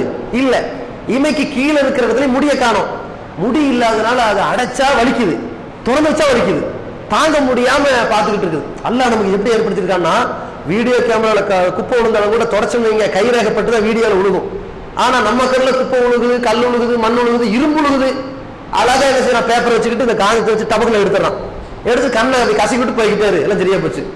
இந்த லென்ஸுக்கு ஒரு ப்ராப்ளம் இல்லை. 40 வருஷம் பெருமானம் உள்ள, 60 வருஷம் பெருமானம் உள்ள லென்ஸ் அப்படி இருக்குது அல்லாஹ் படைச்சிருக்கிறது. இதுக்கு நன்றி சொல்றதா இருந்தா எந்த அளவுக்கு நம்ம நன்றி சொல்லணும்? அப்ப நன்மையை செய்யணும், நன்றி சொல்லணும்னு கணக்கு போட்டா நம்ம பத்தாது. நம்ம பாவத்தை மன்னிப்பு பெற அளவுக்காக நம்ம நன்மை செய்யணுமா இல்லையா? அந்த அளவுல நம்ம நன்மை செஞ்சோம்னா அல்லாஹ் நம்ம பாவங்கள் எல்லாம் மன்னிச்சு நம்மளை குளிப்பாட்டி நம்மளை கழுவி நம்மளை கரையற்றவர்களை ஆக்கி நம்ம மீது கருணை மழை பொழிந்து மறுமையில எழுப்பி வரும்போது எப்படி கூப்பிடணும்? இந்த தப்பெல்லாம் பண்ணிட்டேன், நான் உன்னை மன்னிச்சுட்டேன், ஏன்னா நீ நிறைய காரியம் பண்ணியிருக்கிற, நிறைய இறக்க குணத்தோடு செஞ்சிருக்கிற என்று நம்மளை சொர்க்கத்தில் அழைக்கக்கூடிய வகையில நம்ம நற்காரியங்கள் நிறைய செய்வோம். நம்ம இணை வைக்காதவர்களாக இருக்கிறோம் என்பது பாராட்டுக்குரியதுதான், வரவேற்கக்கூடியதுதான். சைத்தான் அந்த வலையில நம்மளை விழ செய்யல, அது உண்மைதான்.